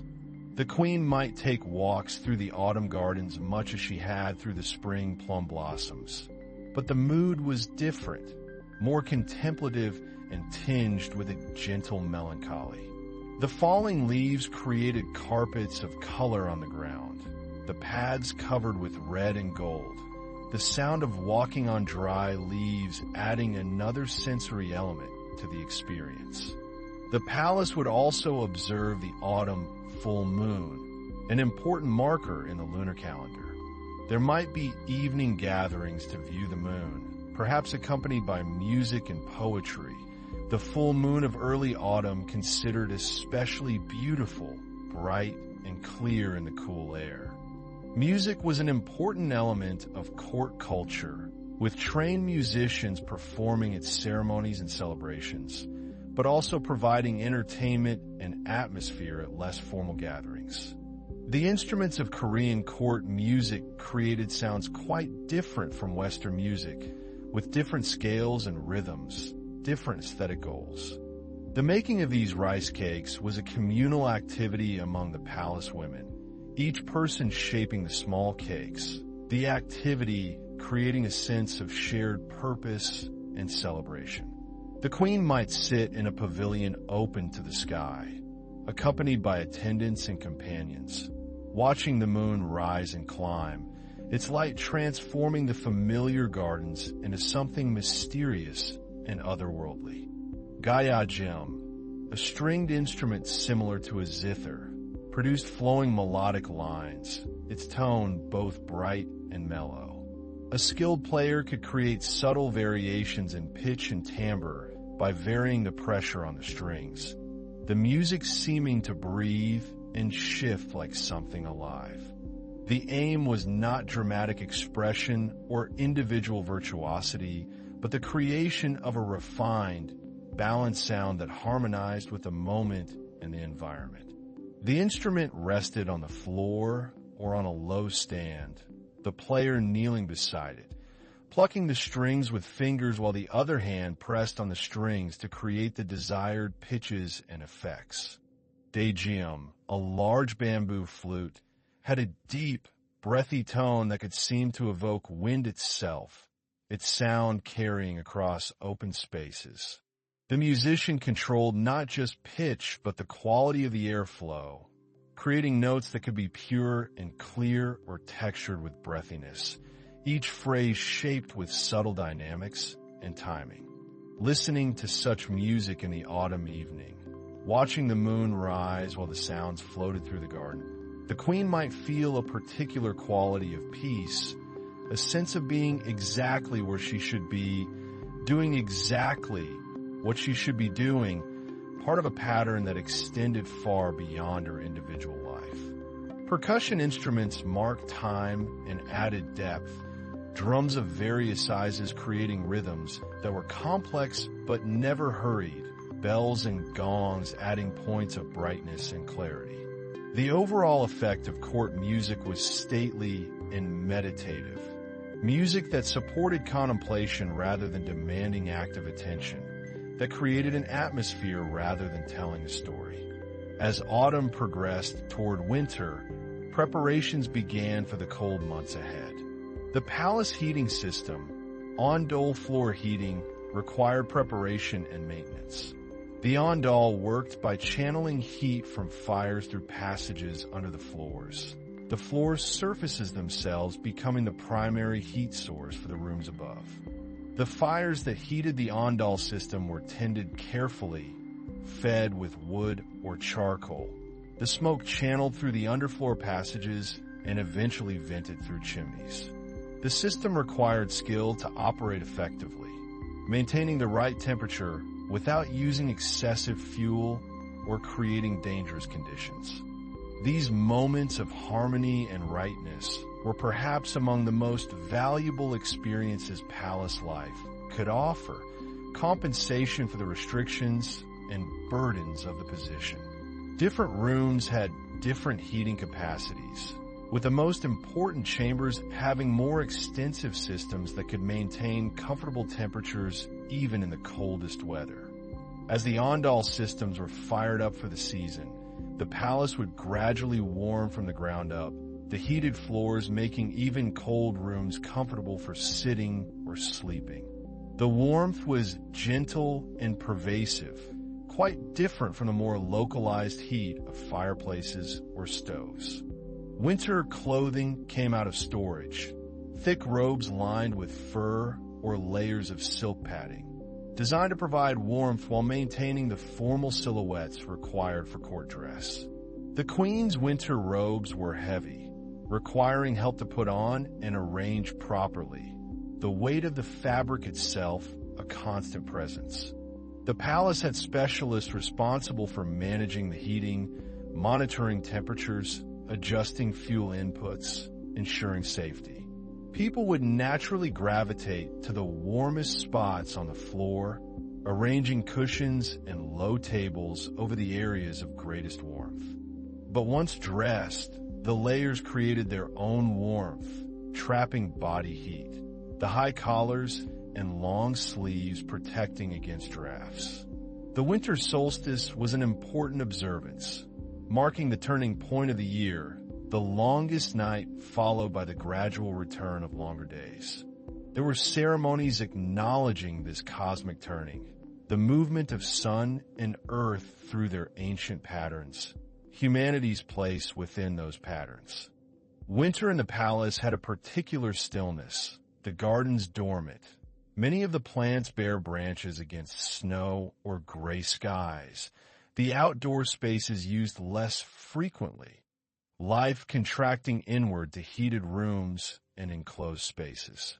The sound environment changed too. Less bird song, less rustling of leaves, the world quieter and more muted, sounds absorbed by snow or simply absent. Special foods were prepared for the solstice. Warming soups and porridges, potjuk, a sweet red bean porridge that was both sustaining and symbolically significant. Its red color said to have protective qualities, believed to ward off misfortune in the vulnerable transition between old year and new. The Lunar New Year brought another series of ceremonies and celebrations, marking the beginning of the calendar year with rituals of renewal and fresh starts. There were ancestral ceremonies, everyone in the palace wearing new or thoroughly cleaned clothes, the year beginning with physical and symbolic cleanliness. The ceremonies included prayers and offerings, formal recognition of the solstice's significance, and also celebration that the darkest time had been reached and would now begin to recede.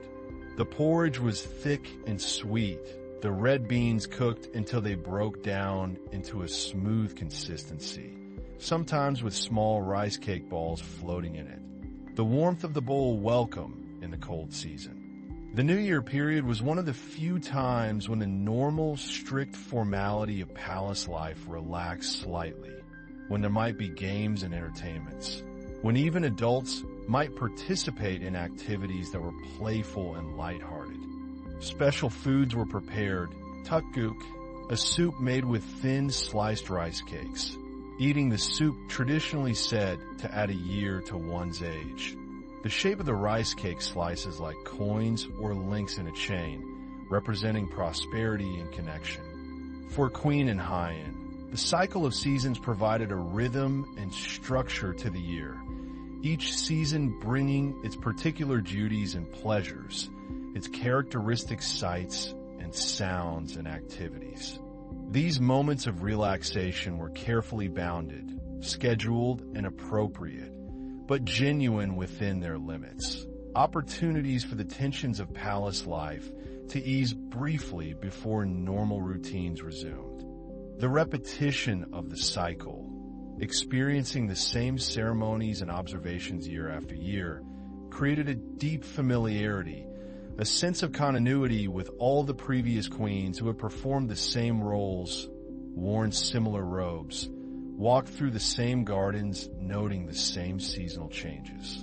In winter's quiet months, when outdoor activities were limited and the days were short, there was more time for indoor pursuits, for reading and writing, for needlework and other crafts.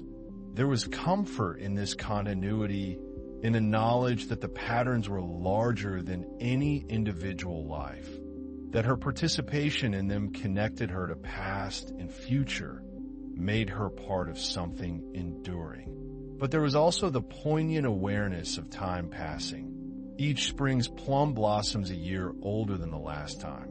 Each autumn's colored leaves marking another turn of the wheel. Embroidery was both an art and a meditation.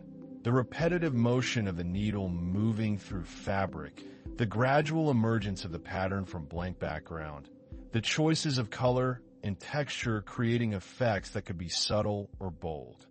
The queen might work on embroidery, creating decorative elements for clothing or furnishings, the tiny stitches requiring close attention and good light, the patterns often based on natural forms, flowers and birds and butterflies, or on auspicious symbols and geometric designs.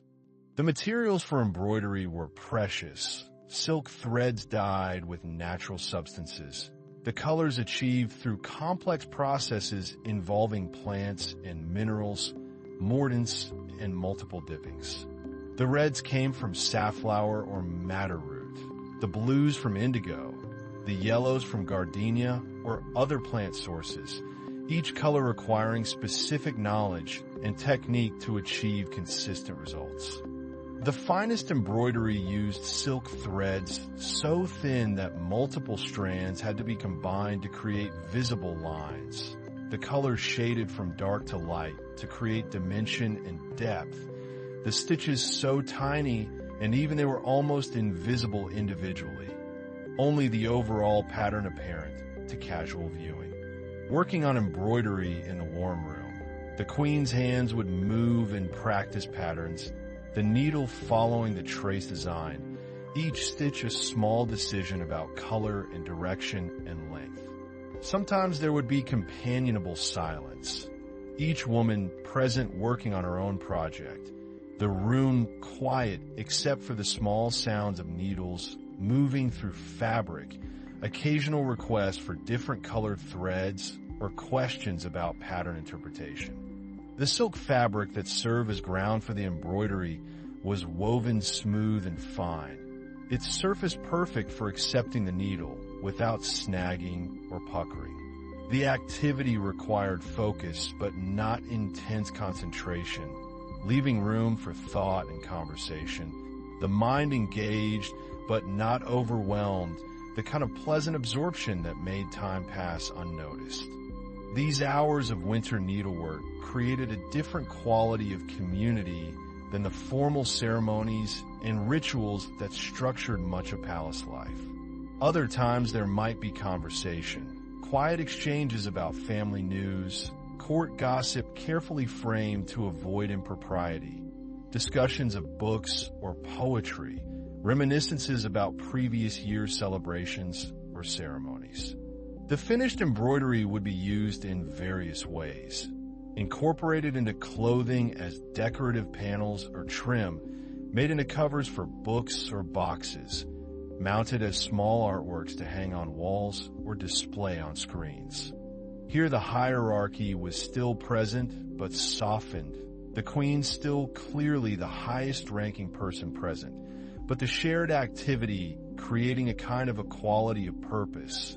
Everyone engaged in similar work, facing similar challenges of technique and design. Each piece represented hours of work, skill accumulated over years of practice, and also the less tangible elements of patience and care, the willingness to invest time and attention in creating beauty. The snow created its own silence, absorbing sound, the world seeming to pause and wait.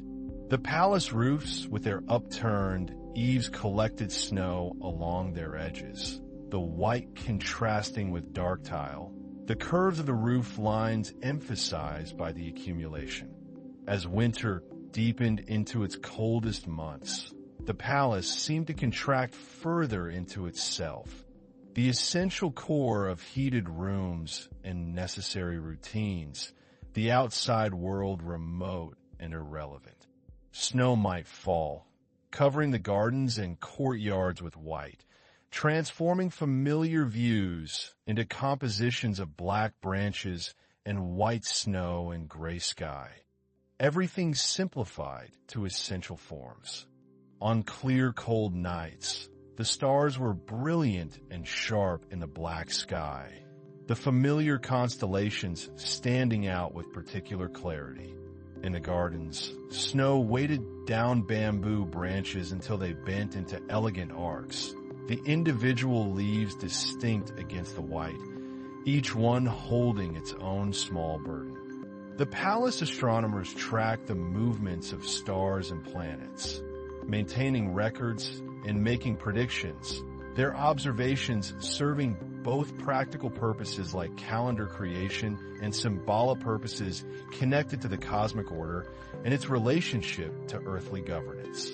As winter gradually loosened toward spring, the first subtle signs of change would appear, barely noticeable at first, but accumulating into undeniable evidence that the cycle was turning again.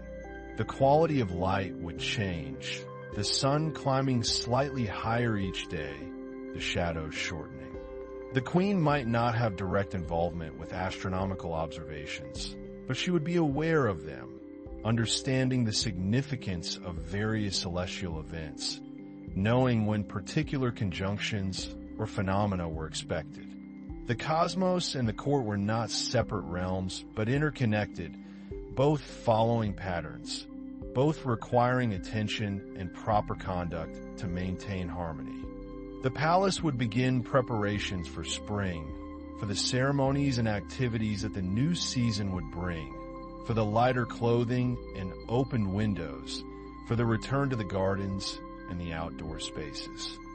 For Queen Inhyeon, living within this rhythm, the seasons were not just weather and temperature, but a framework for understanding her life and role. Each ceremony performed at the appropriate season connected her to tradition. Each seasonal change observed and noted made her part of the larger pattern.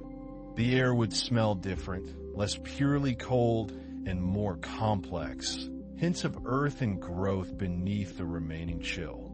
The cycle would continue, as it always had, as it would as long as the kingdom endured, the rhythm of seasons providing structure and meaning, marking time in ways both cosmic and intimate.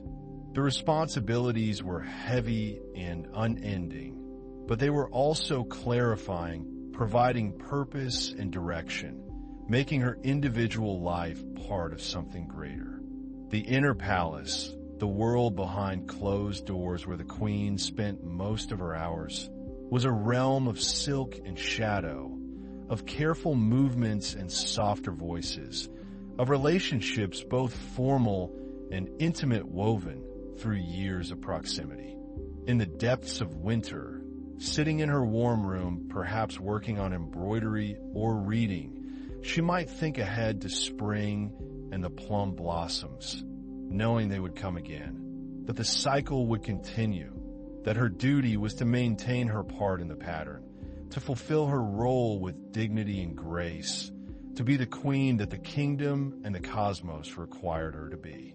The queen's personal chambers occupied a privileged position within the inner palace complex, rooms that had been refined over generations to provide both comfort and appropriate dignity. The floors were heated from below through the ondal system, channels beneath the floor through which smoke from fires passed, warming the polished wood or paper-covered surfaces above. These chambers, where men except the king were forbidden, housed a complex society of women whose lives revolved around maintaining the domestic harmony of the royal household. For Queen Inhyeon, this was her domain, her responsibility, and in many ways her entire world. The walls were covered with paper, multiple layers carefully applied to wooden frames, creating surfaces that were both beautiful and functional.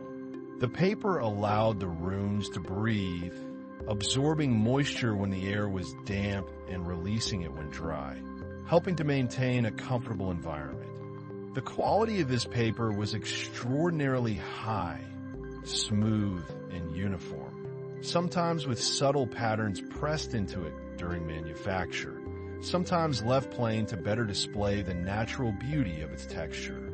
During the day, light filtered through the paper from outside, creating a soft, diffused illumination that changed with the angle of the sun. On cold nights, the warmth rising through the floor made the rooms feel like gentle embraces, the heat distributed evenly rather than concentrated around a single fire.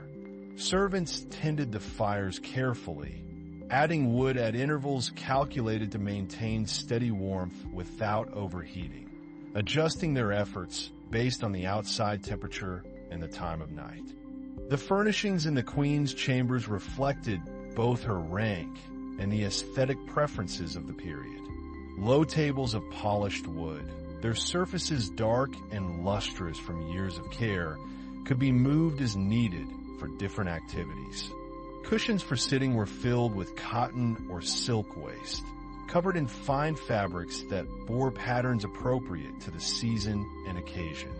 At night, when lamps burned inside, the walls seemed to glow gently, the light contained and softened rather than harsh. The queen's bed was not a raised frame as in Western palaces, but a carefully prepared space on the heated floor, with thick mattresses layered to create a soft surface, covered with fine linens that were changed frequently to maintain absolute cleanliness. Storage chests lined the walls, their exteriors decorated with metal fittings and sometimes painted with scenes or patterns, their interiors lined with paper or fabric to protect the contents. These chests held the queen's many garments, her personal items, gifts received and given, all organized according to systems known to the court ladies responsible for their care. The court ladies who attended the queen formed the inner circle of this domestic world.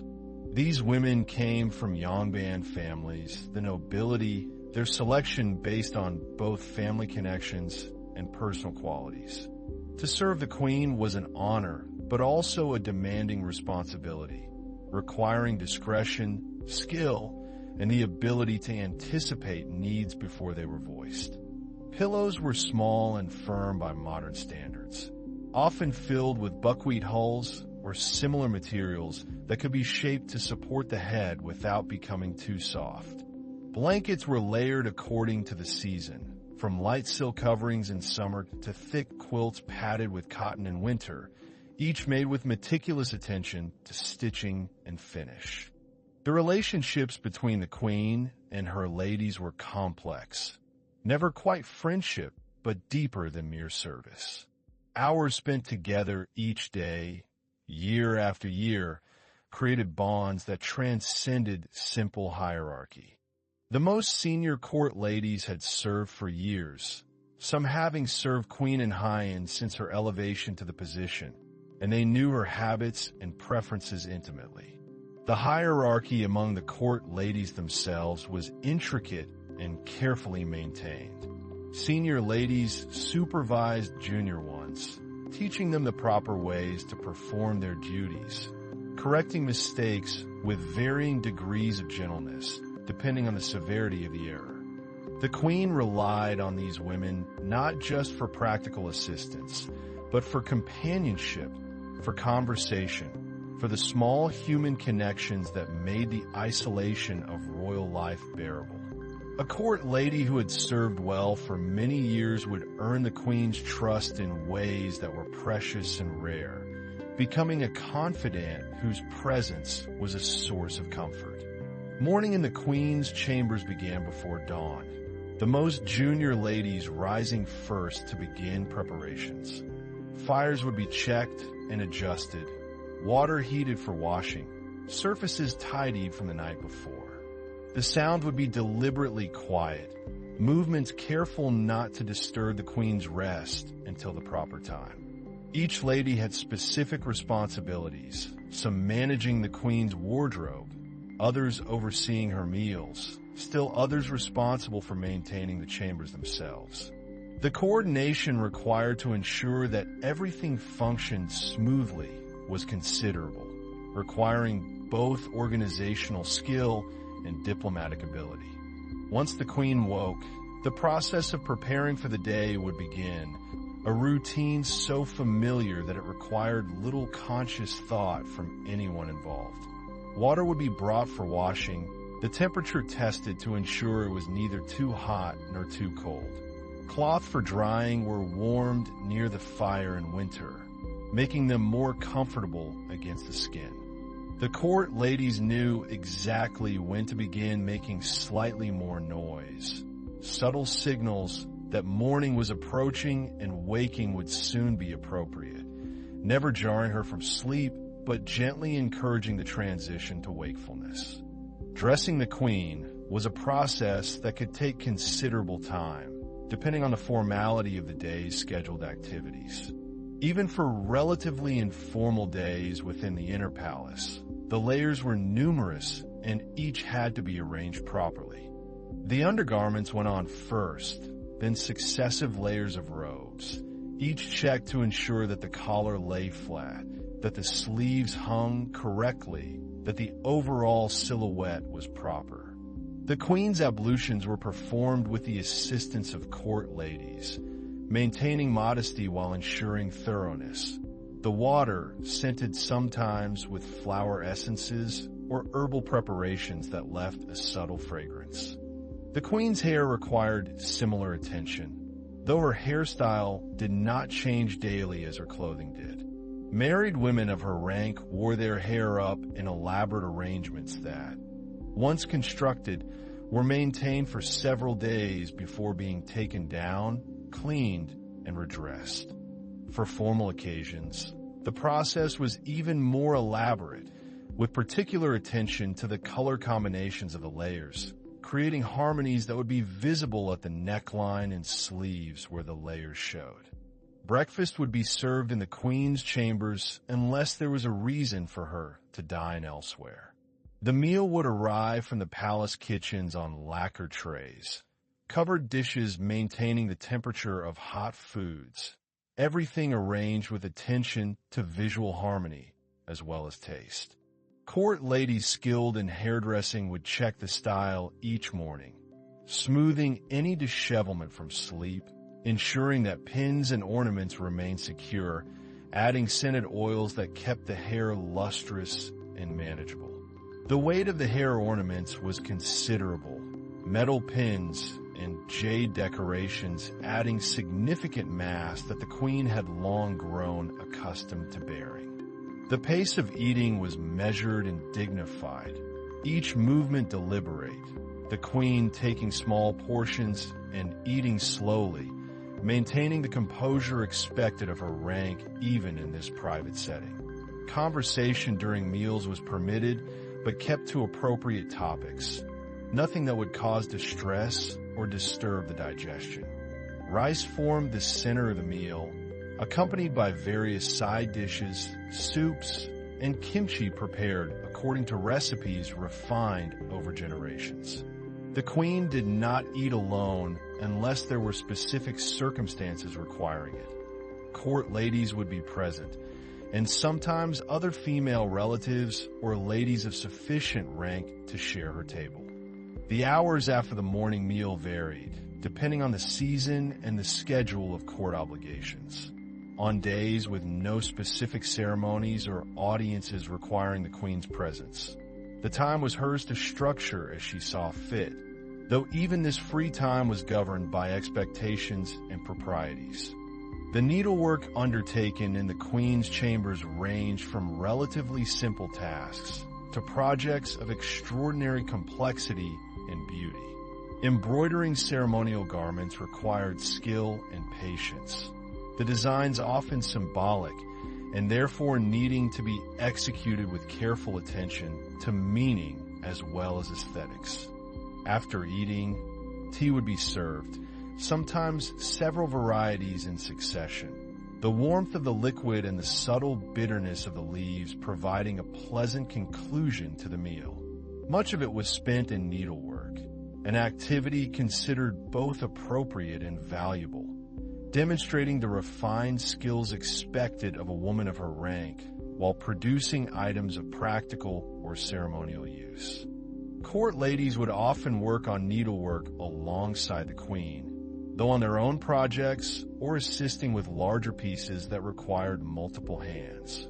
The soft sounds of needles pulling thread through fabric provided a gentle rhythm to the hours, punctuated by occasional quiet conversation. Dragons, phoenixes, flowers, and clouds appeared in precise arrangements, each stitch contributing to the overall pattern, the colors chosen to create harmony and convey appropriate symbolism.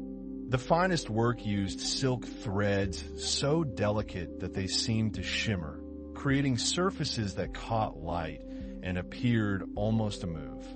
The light by which they worked changed through the day, morning sun giving way to the brighter light of midday and then the warmer tones of afternoon. Windows could be adjusted using sliding panels, allowing more or less light to enter as needed, though direct sunlight was generally avoided to prevent glare and to protect fabrics and papers from fading. Discussions while working covered many topics, filtered through the lens of what was appropriate for the setting. Stories from childhood, observations about the changing seasons, gentle comments about people and events, all delivered in tones that maintained the peaceful atmosphere. When eyes grew tired from close work, other activities provided respite while remaining appropriately dignified. Reading was one such alternative, the Queen having access to texts both classical and contemporary. The Chinese classics were fundamental to education, and the Queen would have studied them in her youth, returning to them throughout her life for both edification and pleasure. On overcast days, the light was softer and more even, but sometimes insufficient for detailed work, requiring lamps to be lit even during daylight hours. Reading aloud was common, one person reciting while others listened, the rhythm of the language creating a kind of music. Classical Chinese, which formed the basis of formal education, had a particular cadence when read aloud, the tonal qualities and parallel structures creating patterns that were pleasing to the ear even beyond the meaning of the words. Poetry collections offered aesthetic enjoyment and models for her own composition, the carefully chosen words and images providing subjects for contemplation. Historical texts told of past dynasties and the lives of notable figures, offering both entertainment and instruction in governance and proper conduct. Writing was another activity that filled quiet hours, the Queen maintaining correspondence with female relatives outside the palace and composing poems on subjects that moved her. The tools of writing were objects of beauty themselves, brushes with handles of bamboo or more precious materials, their tips made from carefully selected animal hair that held ink and released it in controlled flows. Korean texts, using the native alphabet developed in earlier centuries, had their own character, often more intimate and personal in subject matter, sometimes poems or stories that expressed emotions with directness that classical Chinese formality discouraged. The act of writing required physical discipline and mental focus. Each character formed through specific brush movements, the balance of thick and thin strokes creating visual beauty that paralleled the meaning of the words. Ink was prepared from solid sticks ground against stone with water, the process meditative in itself, the amount of water affecting the darkness and consistency of the resulting liquid. Paper of the finest quality was used, surfaces that accepted ink without bleeding or feathering, allowing for precise calligraphy. The afternoon often included tea ceremonies, not always the highly formal versions performed for important occasions, but smaller, more intimate gatherings that nonetheless followed established protocols. The preparation of tea was an art, requiring knowledge of varieties and brewing methods, understanding how water temperature and steeping time affected flavor, appreciating the subtle differences between leaves harvested at different times or from different regions. The Queen's calligraphy would have been refined through years of practice, her personal style recognizable to those familiar with her hand while still conforming to accepted standards of proportion and form. A well-executed piece of writing was an artwork in itself, worthy of being mounted and displayed, the content and the execution together creating something more than either alone. Tea was served with small sweets or delicate savory items, amounts small enough to taste without satisfying hunger, their purpose more to complement the tea than to nourish. conversation during tea time was often more flowing than during meals. The relaxing properties of the tea and the informal nature of the gathering encouraging a slightly freer exchange of thoughts. As afternoon moved toward evening, the light would begin to change, taking on the golden quality that precedes sunset, shadows lengthening across the courtyards visible from the windows. This was often a time for walking if weather permitted, the queen and her ladies moving slowly through the inner palace gardens, observing the plants and perhaps the small ponds that reflected the sky. The vessels used for tea were chosen with care, ceramic or porcelain cups and pots whose shapes and glazes enhanced the experience, their weight and feel in the hand part of the overall enjoyment. Still, discretion was always maintained. Nothing inappropriate said, even in these private moments. The awareness of rank and position never entirely absent. The inner palace gardens, while smaller and more enclosed than the larger palace grounds, were designed with equal care, creating spaces of natural beauty within the architectural environment. Water features were common. Pools containing lotus plants whose large leaves and elegant flowers were admired for both their appearance and their symbolic associations with purity. Rocks placed in the gardens were selected for their interesting shapes and textures, positioned to create pleasing compositions when viewed from particular angles. Moss might be encouraged to grow on their surfaces, adding softness and a sense of age, connecting the present moment to the long passage of time. The garden paths were smooth and well-maintained, paved with stone or made from packed earth, bordered by plantings that changed with the seasons.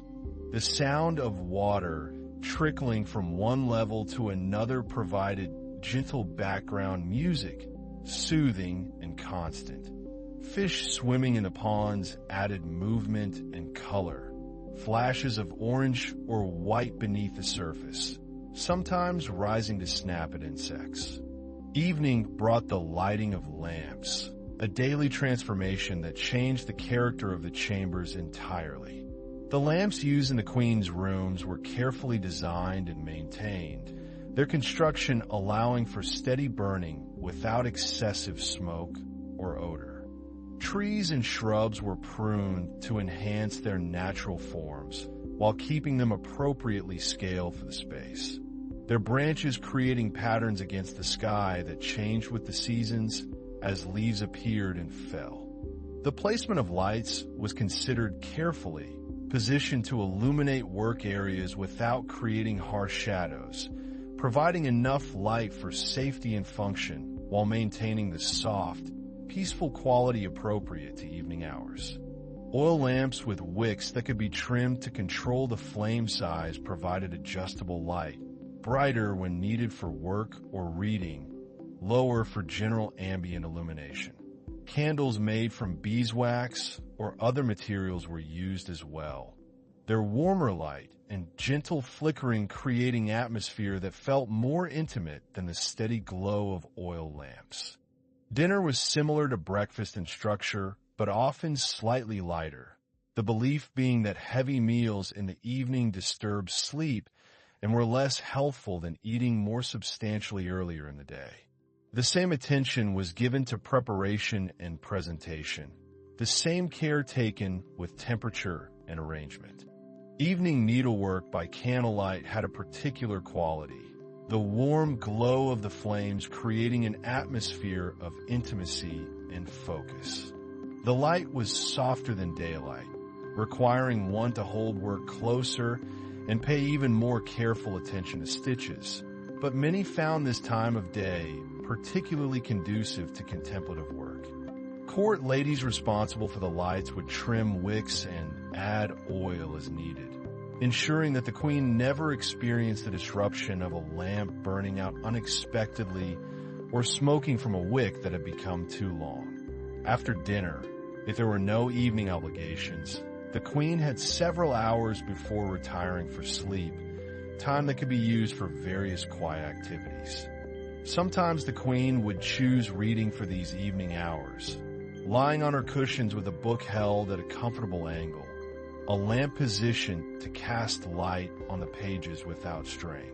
The texts chosen for evening reading might be different from those read during the day, perhaps poetry that encouraged reflection or Buddhist sutras whose contemplation prepared the mind for sleep. The silence of evening, the household settling into quietness as night deepened, made the gentle sounds of needlework seem more pronounced, the pull of thread through fabric, the occasional soft comment between workers, the rustle of silk. Music occasionally filled the evening hours, though in forms quite different from the court music of ceremonies and public occasions. Court ladies who had skill with instruments might play quietly, their music meant to soothe rather than to impress or entertain in any showy way. The gaejeom, a stringed instrument placed on the floor or a low table and played by plucking, produced delicate sounds that seemed to float in the air, melodies that followed traditional patterns but allowed for personal interpretation and variation. The flute was another instrument suited to evening playing, its clear tones capable of expressing both joy and melancholy, its range allowing for the performance of complex pieces or simple melodies. A skilled player could make the instrument seem to breathe, the phrases shaped like natural speech, pauses and emphases creating meaning beyond the notes themselves. The rhythmic language of religious texts, their repeated phrases and structured teachings, had a calming effect, focusing thoughts on timeless truths rather than daily concerns. The player would sit in a graceful position, movements economical and precise, fingers dancing across the strings to produce cascades of notes that rose and fell like water flowing over rocks. For Queen Inhyeon, the years of her time away from the palace and her subsequent restoration created a particular depth to these quiet evening hours. The time spent away from court, living in reduced circumstances, separated from the position and privileges she had known, had given her a perspective different from those who had never experienced such reversal. Listening to such music in the quiet of evening, with only lamplight and the presence of trusted companions, created moments of beauty that existed outside the normal flow of time, experiences that nourished the spirit in ways difficult to articulate. During those years away, the rhythms of daily life had been simpler but also lonelier, without the structure of court duties to organize the days, without the presence of numerous attendants and the activity of the palace. She had maintained her dignity throughout, knowing that her conduct during this period would be observed and judged, that she represented not just herself, but the values and traditions that her position embodied. That period had been one of profound difficulty, the uncertainty about whether she would ever be restored, the humiliation of displacement, the separation from the life that had been her entire world since marriage. The restoration, when it finally came, had been both joyful and complex. Returning to the palace meant resuming all the responsibilities and constraints of royal life, stepping back into routines that were familiar yet also strange after the absence. The patience she showed, the absence of complaint or unseemly anger, the continued practice of proper conduct, even in private circumstances, these have been both disciplines and consolations. The evenings after her restoration often included quiet reflection on these experiences, not dwelling on past hurts, but integrating the lessons they had taught. The fragility of position and power, the importance of character over circumstance, the value of the few relationships that proved truly dependable. These understandings informed how she approached her duties and her life. Relationships with court ladies and others had to be reestablished, Some people who had remained loyal welcomed back into close confidence. Others who had shown themselves less steadfast kept at greater distance. The inner landscape of trust and connection had been altered by the experience. The map of relationships redrawn based on what had been revealed during the difficult time. Moonlit nights held particular beauty in the inner palace, the silvery light transforming familiar spaces into something more ethereal and mysterious. The lotus ponds reflected the moon when the water was still, creating perfect mirror images that seemed like portals to other realms. The plants in the garden appeared different under moonlight, colors muted but shapes more pronounced, shadows creating dramatic contrasts. Flowers that had seemed ordinary in daylight took on an exotic quality, their pale blooms almost luminous against dark leaves. The time away had not broken her, but had refined her understanding, adding depth to her execution of her role as queen. Court ladies sometimes accompanied the queen on walks during such nights, moving quietly through the gardens, their silk garments rustling softly, their voices lowered almost to whispers, as if speaking too loudly would break the spell of the moonlight. The measurement of time in the palace was accomplished through various means, some mechanical and some natural, all working together to structure the flow of hours. Water clocks, devices that measured time through the regulated flow of water from one vessel to another, were maintained in various locations throughout the palace complex. The scent of night-blooming flowers, jasmine or other fragrant blossoms, would drift through the air, more noticeable than during the day when visual stimuli dominated the senses. The coolness of the night air, particularly in spring or autumn when temperatures dropped significantly after sunset, made the warmth of returning indoors feel especially welcoming. The sound of the water clock, if one was positioned near enough to hear it, became part of the background of palace life, a gentle, constant reminder of time's movement. Some people found the sound soothing, the regular drip like a heartbeat, evidence of order and continuity.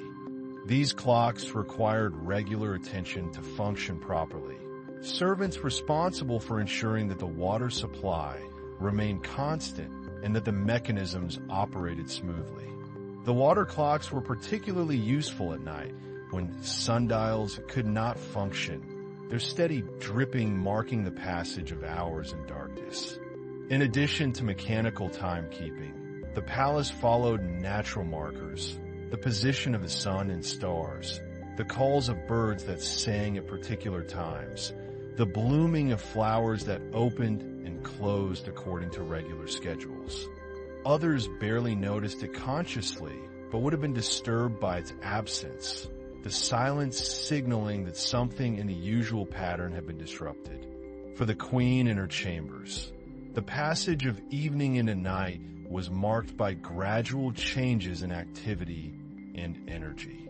As the hours grew later, work would be set aside, books closed, conversations wound down. The preparations for sleep would begin, a process less elaborate than the morning dressing, but still following established patterns.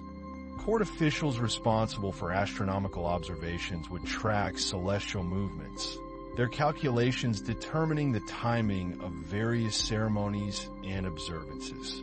This information would be communicated to those who needed it, ensuring that activities occurred at auspicious times, that the palace operated in harmony with cosmic patterns. The queen's hair, if it was a night when it would be taken down, would be carefully unpinned and brushed, the court ladies working with gentle motions to avoid pulling or causing discomfort. The weight of the day's hairstyle removed, the feeling of hair loose around the shoulders brought relief, the scalp freed from the tension of pins and arrangements. The bedding would have been prepared earlier in the evening, mattresses and blankets arranged properly, coverings turned down to make entering the bed easier. In winter, warming pans filled with hot coals might have been run between the blankets to take away the initial chill, removed before the queen actually got into bed to avoid any danger of burns. Outer garments would be removed and carefully stored by court ladies, sleeping clothes put on, lighter and softer than day, or designed for comfort rather than display. If the hair was not being fully taken down, it would at least be checked and slightly loosened for the night, enough to ease strain without completely dismantling the style. The last court ladies to retire from the queen's presence would ensure that everything was properly arranged for the night, that water was available if needed, that the lamps were adjusted to a low level that provided minimal light for safety without disturbing sleep. The heated floor provided the main source of warmth, but the psychological comfort of knowing the bed had been warmed added to the overall sense of care and comfort. As the queen settled into her bed, the layers of padding beneath her and the coverings drawn up, the warmth of the floor rising through the mattresses, the day finally came to its close. The sounds of the palace at night were quite different from the daytime soundscape. Much quieter overall, but with certain noises more noticeable in the silence. Some attendants would sleep in nearby rooms, ready to respond if called during the night. Others would retire to more distant quarters, the hierarchy of who slept closest to the queen reflecting their rank and the level of trust placed in them. The quality of darkness in the palace was never absolute, always some source of light remaining. A lamp left burning in a hallway, moonlight filtering through paper windows, starlight visible through open courtyards. The darkness was soft rather than harsh, shadows deep but not threatening. The nighttime palace a place of rest rather than danger. The occasional call of night guard making his rounds, the distant sound of a door closing, the wind moving through trees in the garden. These small sounds formed the night's particular music. For Queen Inhyeon, lying in the darkness of her chamber, the mind might wander over the events of the day or look ahead to tomorrow's obligations. But gradually these thoughts would slow and drift. The warmth and comfort of the bed, the quietness of the hour, the sheer accumulated fatigue of maintaining queenly composure throughout all the day's demands working together to draw her towards sleep. The security arrangements ensured that the inner palace was well protected, guards stationed at appropriate points, walls and gates creating barriers against intrusion, allowing those within to sleep without fear. The practice of meditation and mindfulness, influenced by Buddhist teachings that permeated the culture even for those not deeply religious, provided techniques for quieting the mind. Focusing on the breath, counting inhalations and exhalations, allowed other thoughts to fade into the background. The discipline of years had trained her to sleep despite concerns or worries, knowing that rest was necessary for fulfilling her duties, that she owed it to herself and her position to maintain her health and strength. The transition into sleep was rarely abrupt, but rather a gradual fading, consciousness receding like a tide, moments of awareness becoming briefer and further apart, dreams beginning to blend with waking thoughts until the distinction dissolved entirely. Visualizing peaceful scenes, a garden in moonlight or falling snow, created mental spaces conducive to releasing the day's tensions. These practices were not formal religious observances necessarily, but practical tools for managing the demands of a life that allowed little privacy or personal freedom. Through the night hours, the palace continued its minimal nighttime operations. Guards changing watches, fires tended to maintain warmth, attendants ready to respond to any need. The water clock dripped steadily, marking time that no one was watching, The moon moved across the sky on its ancient path. Stars wheeled overhead in their patterns. The dreams of queens were not recorded in histories, their private nighttime imaginings lost to time. But surely they dreamed as all humans do, processing experiences and emotions, exploring possibilities and fears, the mind continuing its work even as the body rested. Morning would come again, the cycle beginning anew, the sun rising to chase away the night, the palace stirring back to life with all its structures and expectations. Inside the queen's chamber, in the darkness and silence, sleep did its restorative work, the body and mind recovering from the day's demands, preparing for another day of the same. The rhythms of palace life continued day after day, year after year, each dawn bringing the same ceremonial awakening, each evening the same gradual retreat into private chambers. In Inhyeon, the patterns of sleep and waking marked not just days, but the passage of years, the slow accumulation of seasons that build a life. But for these hours of darkness, there was rest. There was the privacy of sleep where rank and duty could temporarily recede, where the queen was simply a human being breathing in and out, dreaming whatever dreams came, existing in the timeless space between the demands of yesterday and tomorrow. The years of her second queenship, those precious years restored to her after the exile, must have held a particular quality of awareness. Having lost everything and regained it, perhaps she experienced each morning with greater consciousness, each evening with deeper gratitude. Winter gave way to spring, spring to summer, summer to autumn, and back to winter again, the cycle repeating with variations so subtle they were barely perceptible, yet each revolution of the seasons left its mark, time flowing like water through cupped hands.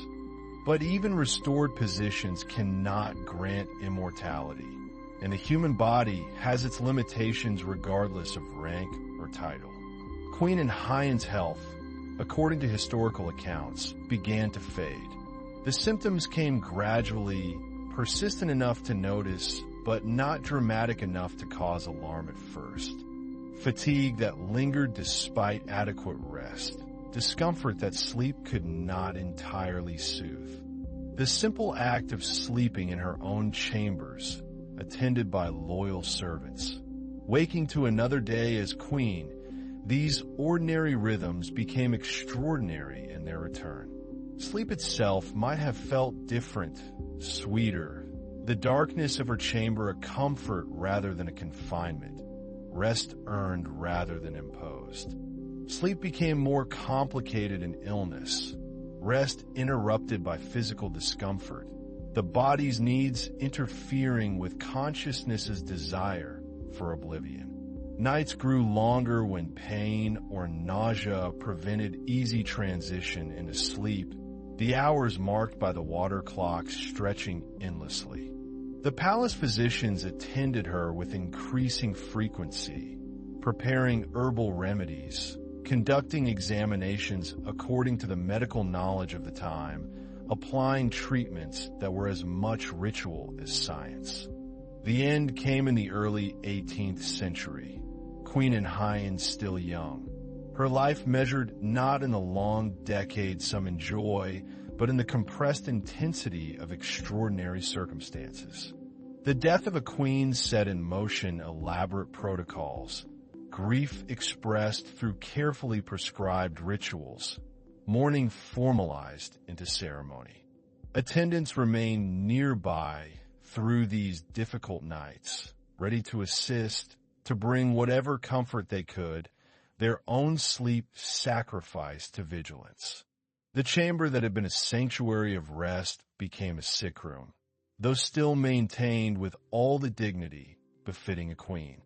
The tomb site selected for Queen Inhyeon lay in the hills outside the capital, a location chosen through consultation with geomancers who studied the flow of energy through landscape, seeking places of harmony and balance. The principles of Pungsu, the Korean understanding of geomancy related to Chinese feng shui, guided the selection. The construction of the tomb followed patterns established over centuries of Joseon royal burials. A mound of earth was raised over the burial chamber, shaped into a perfect dome, covered with grass that would grow through the seasons, green in spring and summer, golden in autumn, white with snow in winter. Her body was prepared according to tradition, dressed in ceremonial garments, treated with preservative herbs, the physical vessel honored even as the spirit was believed to have departed. A hillside facing south, protected by higher ground to the north, with water flowing nearby.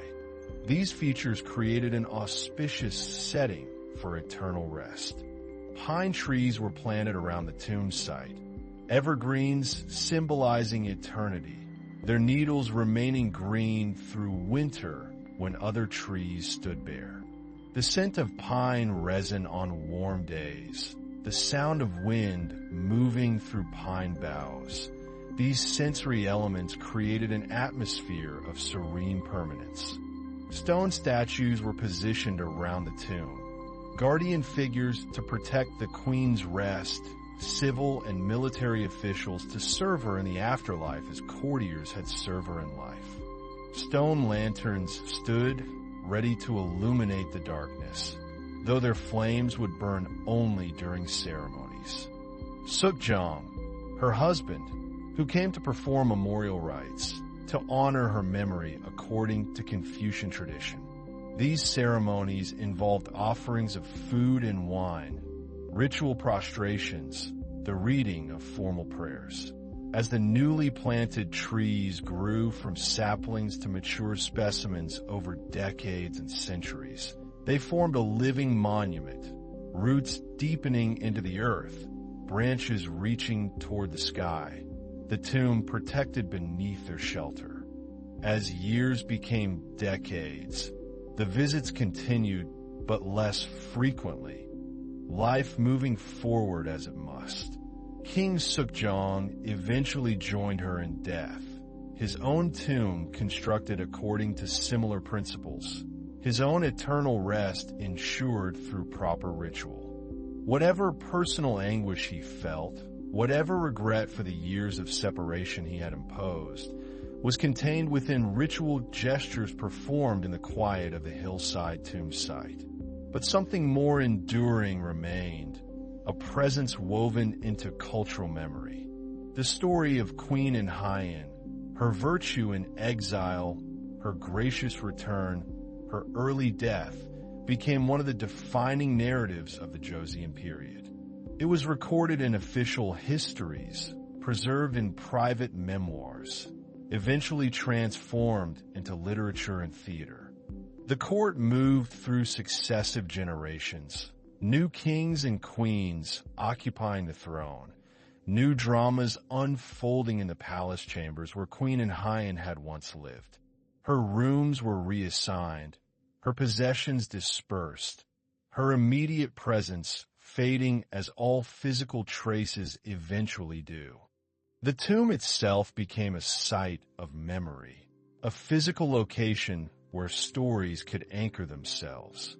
Visitors came over the centuries, some on official memorial days, others drawn by the legend, the tragic queen whose life illustrated moral principles.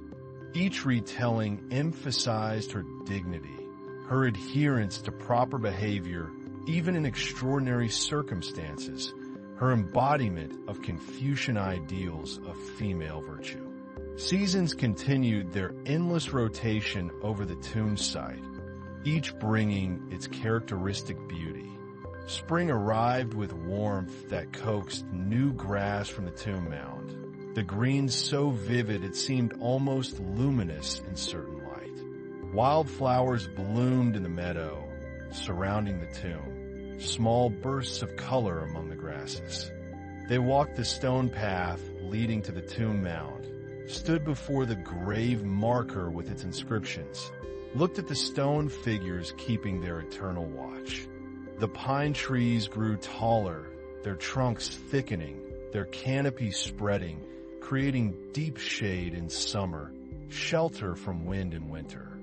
Summer brought intensity, heat that made the air shimmer, cicadas singing their rhythmic chorus from the pine branches. The grass on the tomb mound grew long and thick, occasionally trimmed to maintain the site's dignity, but allowed to flourish in the growing season. Autumn transformed the surrounding hillsides into tapestries of color.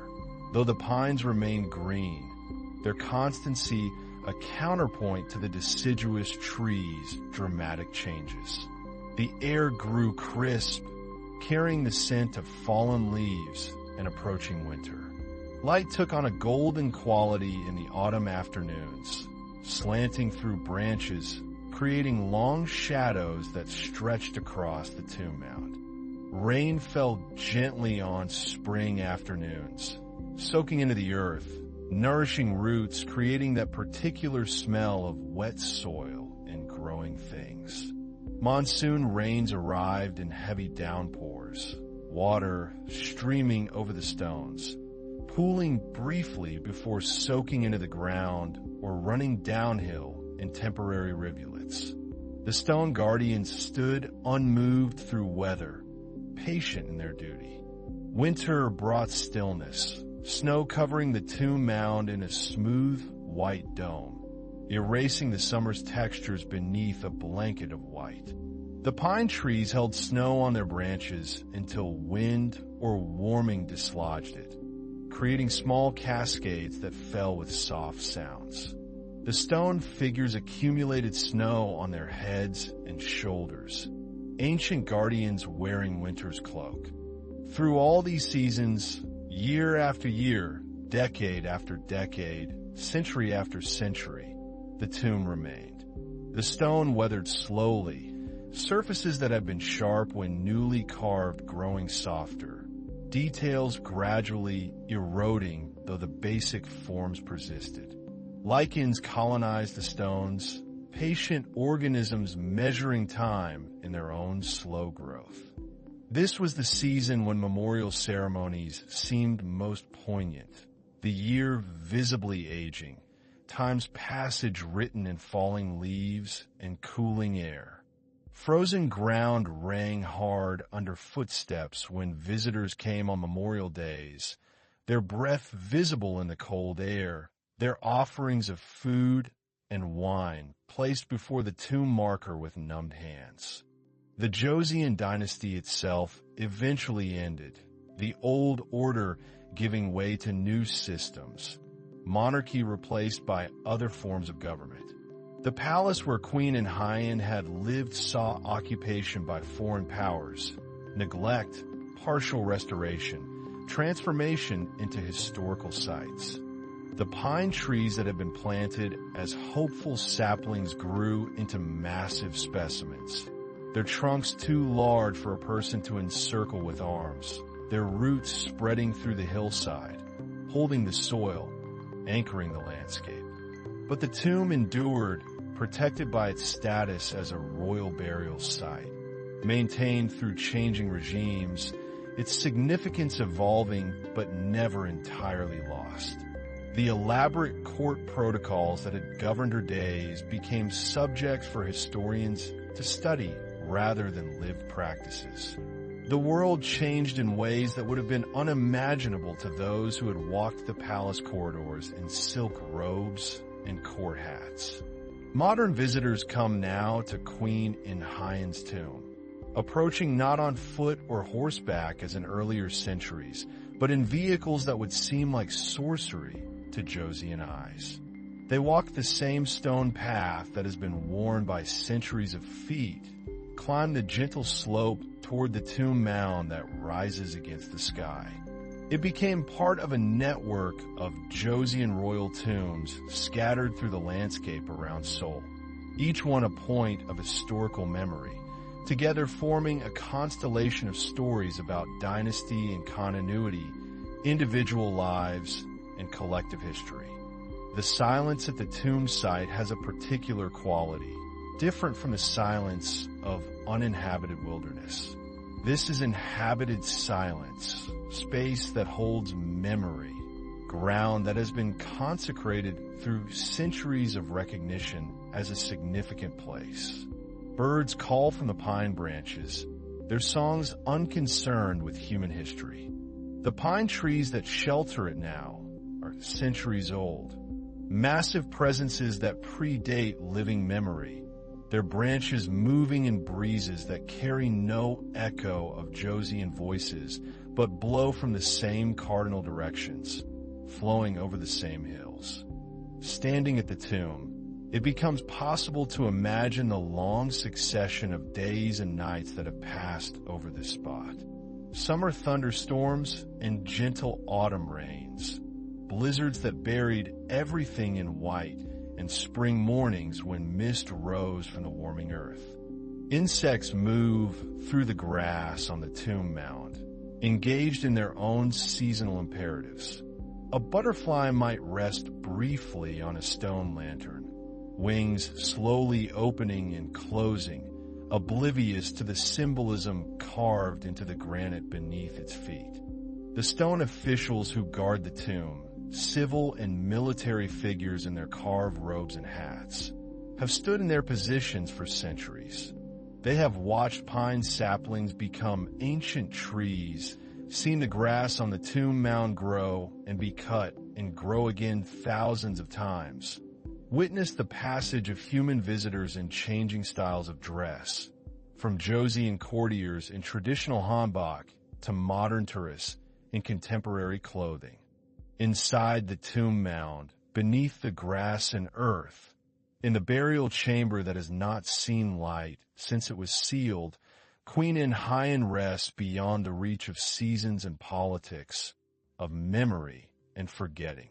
The physical remains, whatever their state after the passing of centuries, lie in darkness and silence, undisturbed by the world's changes, protected by earth and stone and the protocols that designate this ground as sacred. The tomb has known all of these, has endured through uncounted weather cycles, unchanging in its essential form while the world around it transformed repeatedly. Their stone eyes gaze eternally outward. Their stone hands hold their stone implements, their duty unchanging even as its meaning shifts with the centuries. But perhaps the tomb's interior matters less than its exterior presence, the way it exists in landscape and memory. The mound rising from the hillside, the guardian stones, the sheltering pines, these visible elements allow connection across centuries.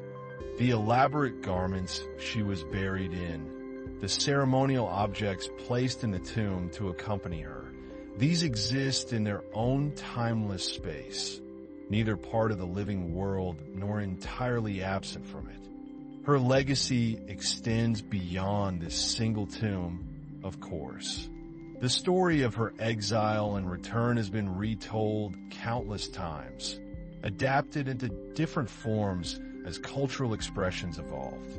Traditional narrative songs called Panzori included her story, singers performing for hours to tell of her trials and virtues. They create a place where the story of Queen Inhyeon can anchor itself, where her life stops being only words in historical texts and becomes something embodied in landscape, in the specific arrangement of earth and stone and living trees. In these stories, she lives again in imagination. The young queen navigating court politics, the exiled woman maintaining dignity in hardship, the restored queen returning to her position. Actors embody her across centuries, giving face and voice to someone whose actual appearance and voice are lost to time. Later came written novels, theatrical adaptations, eventually films and television dramas that brought her story to modern audiences. Each retelling emphasized different aspects, some focusing on court intrigue, others on personal virtue, all contributing to the collective memory of who Queen Inhyeon was and what she represented. But here at the tomb, there is less need for stories and interpretations. The place itself speaks more quietly, in a language of enduring landscape, of seasons that repeat without words, of stone and earth and living trees. The historical Queen Inhyeon and the legendary Queen Inhyeon intertwine, each informing the other, the actual woman who lived and died, becoming inseparable from the cultural figure who endures in collective memory. The wind through the pines makes a sound unlike any other, a susurration that has been compared to ocean waves, to distant conversation, to breathing. It is the sound of air moving through millions of needles, through complex branch structures around solid trunks, creating acoustic effects that seem to come from everywhere and nowhere. Sitting on the hillside near the tomb, listening to wind move through pine branches, watching light change as the sun moves across the sky, a visitor might find their thoughts gradually settling, the busy urgency of contemporary life fading into something slower and more contemplative. As afternoon light angles lower, shadows lengthen across the tomb mound, the grass taking on warmer tones in the slanting illumination. The stone guardians cast long shadows of their own, their forms rendered in silhouette against the hillside. This sound has been constant at the tomb site for centuries, varying in volume with wind strength, but fundamentally unchanged in its essential character, a sonic continuity linking present moments to all the past moments when wind blew through these same trees. A bird calls from somewhere in the pine canopy, 3 clear notes repeated, then silence. Another bird answers from a different direction, a longer sequence of chirps and trills. These small sounds emphasize rather than break the larger silence.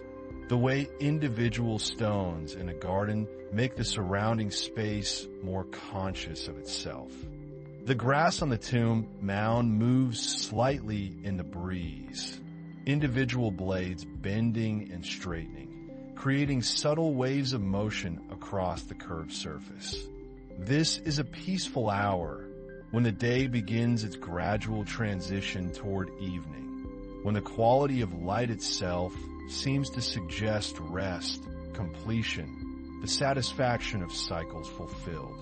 The birds are unconcerned with human history, their calls driven by territorial instincts and mating imperatives that predate human civilization, that will presumably outlast it. Sitting quietly, breathing the pine-scented air, watching shadows lengthen, it becomes possible to feel time differently.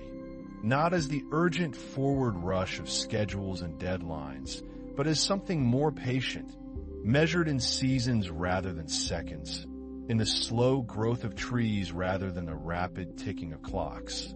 This grass is new each year, growing from roots that survive winter dormancy. But it is also ancient, the same species that has covered this mound since its construction, generation after generation of grass, following the same patterns of growth and seeding and winter rest.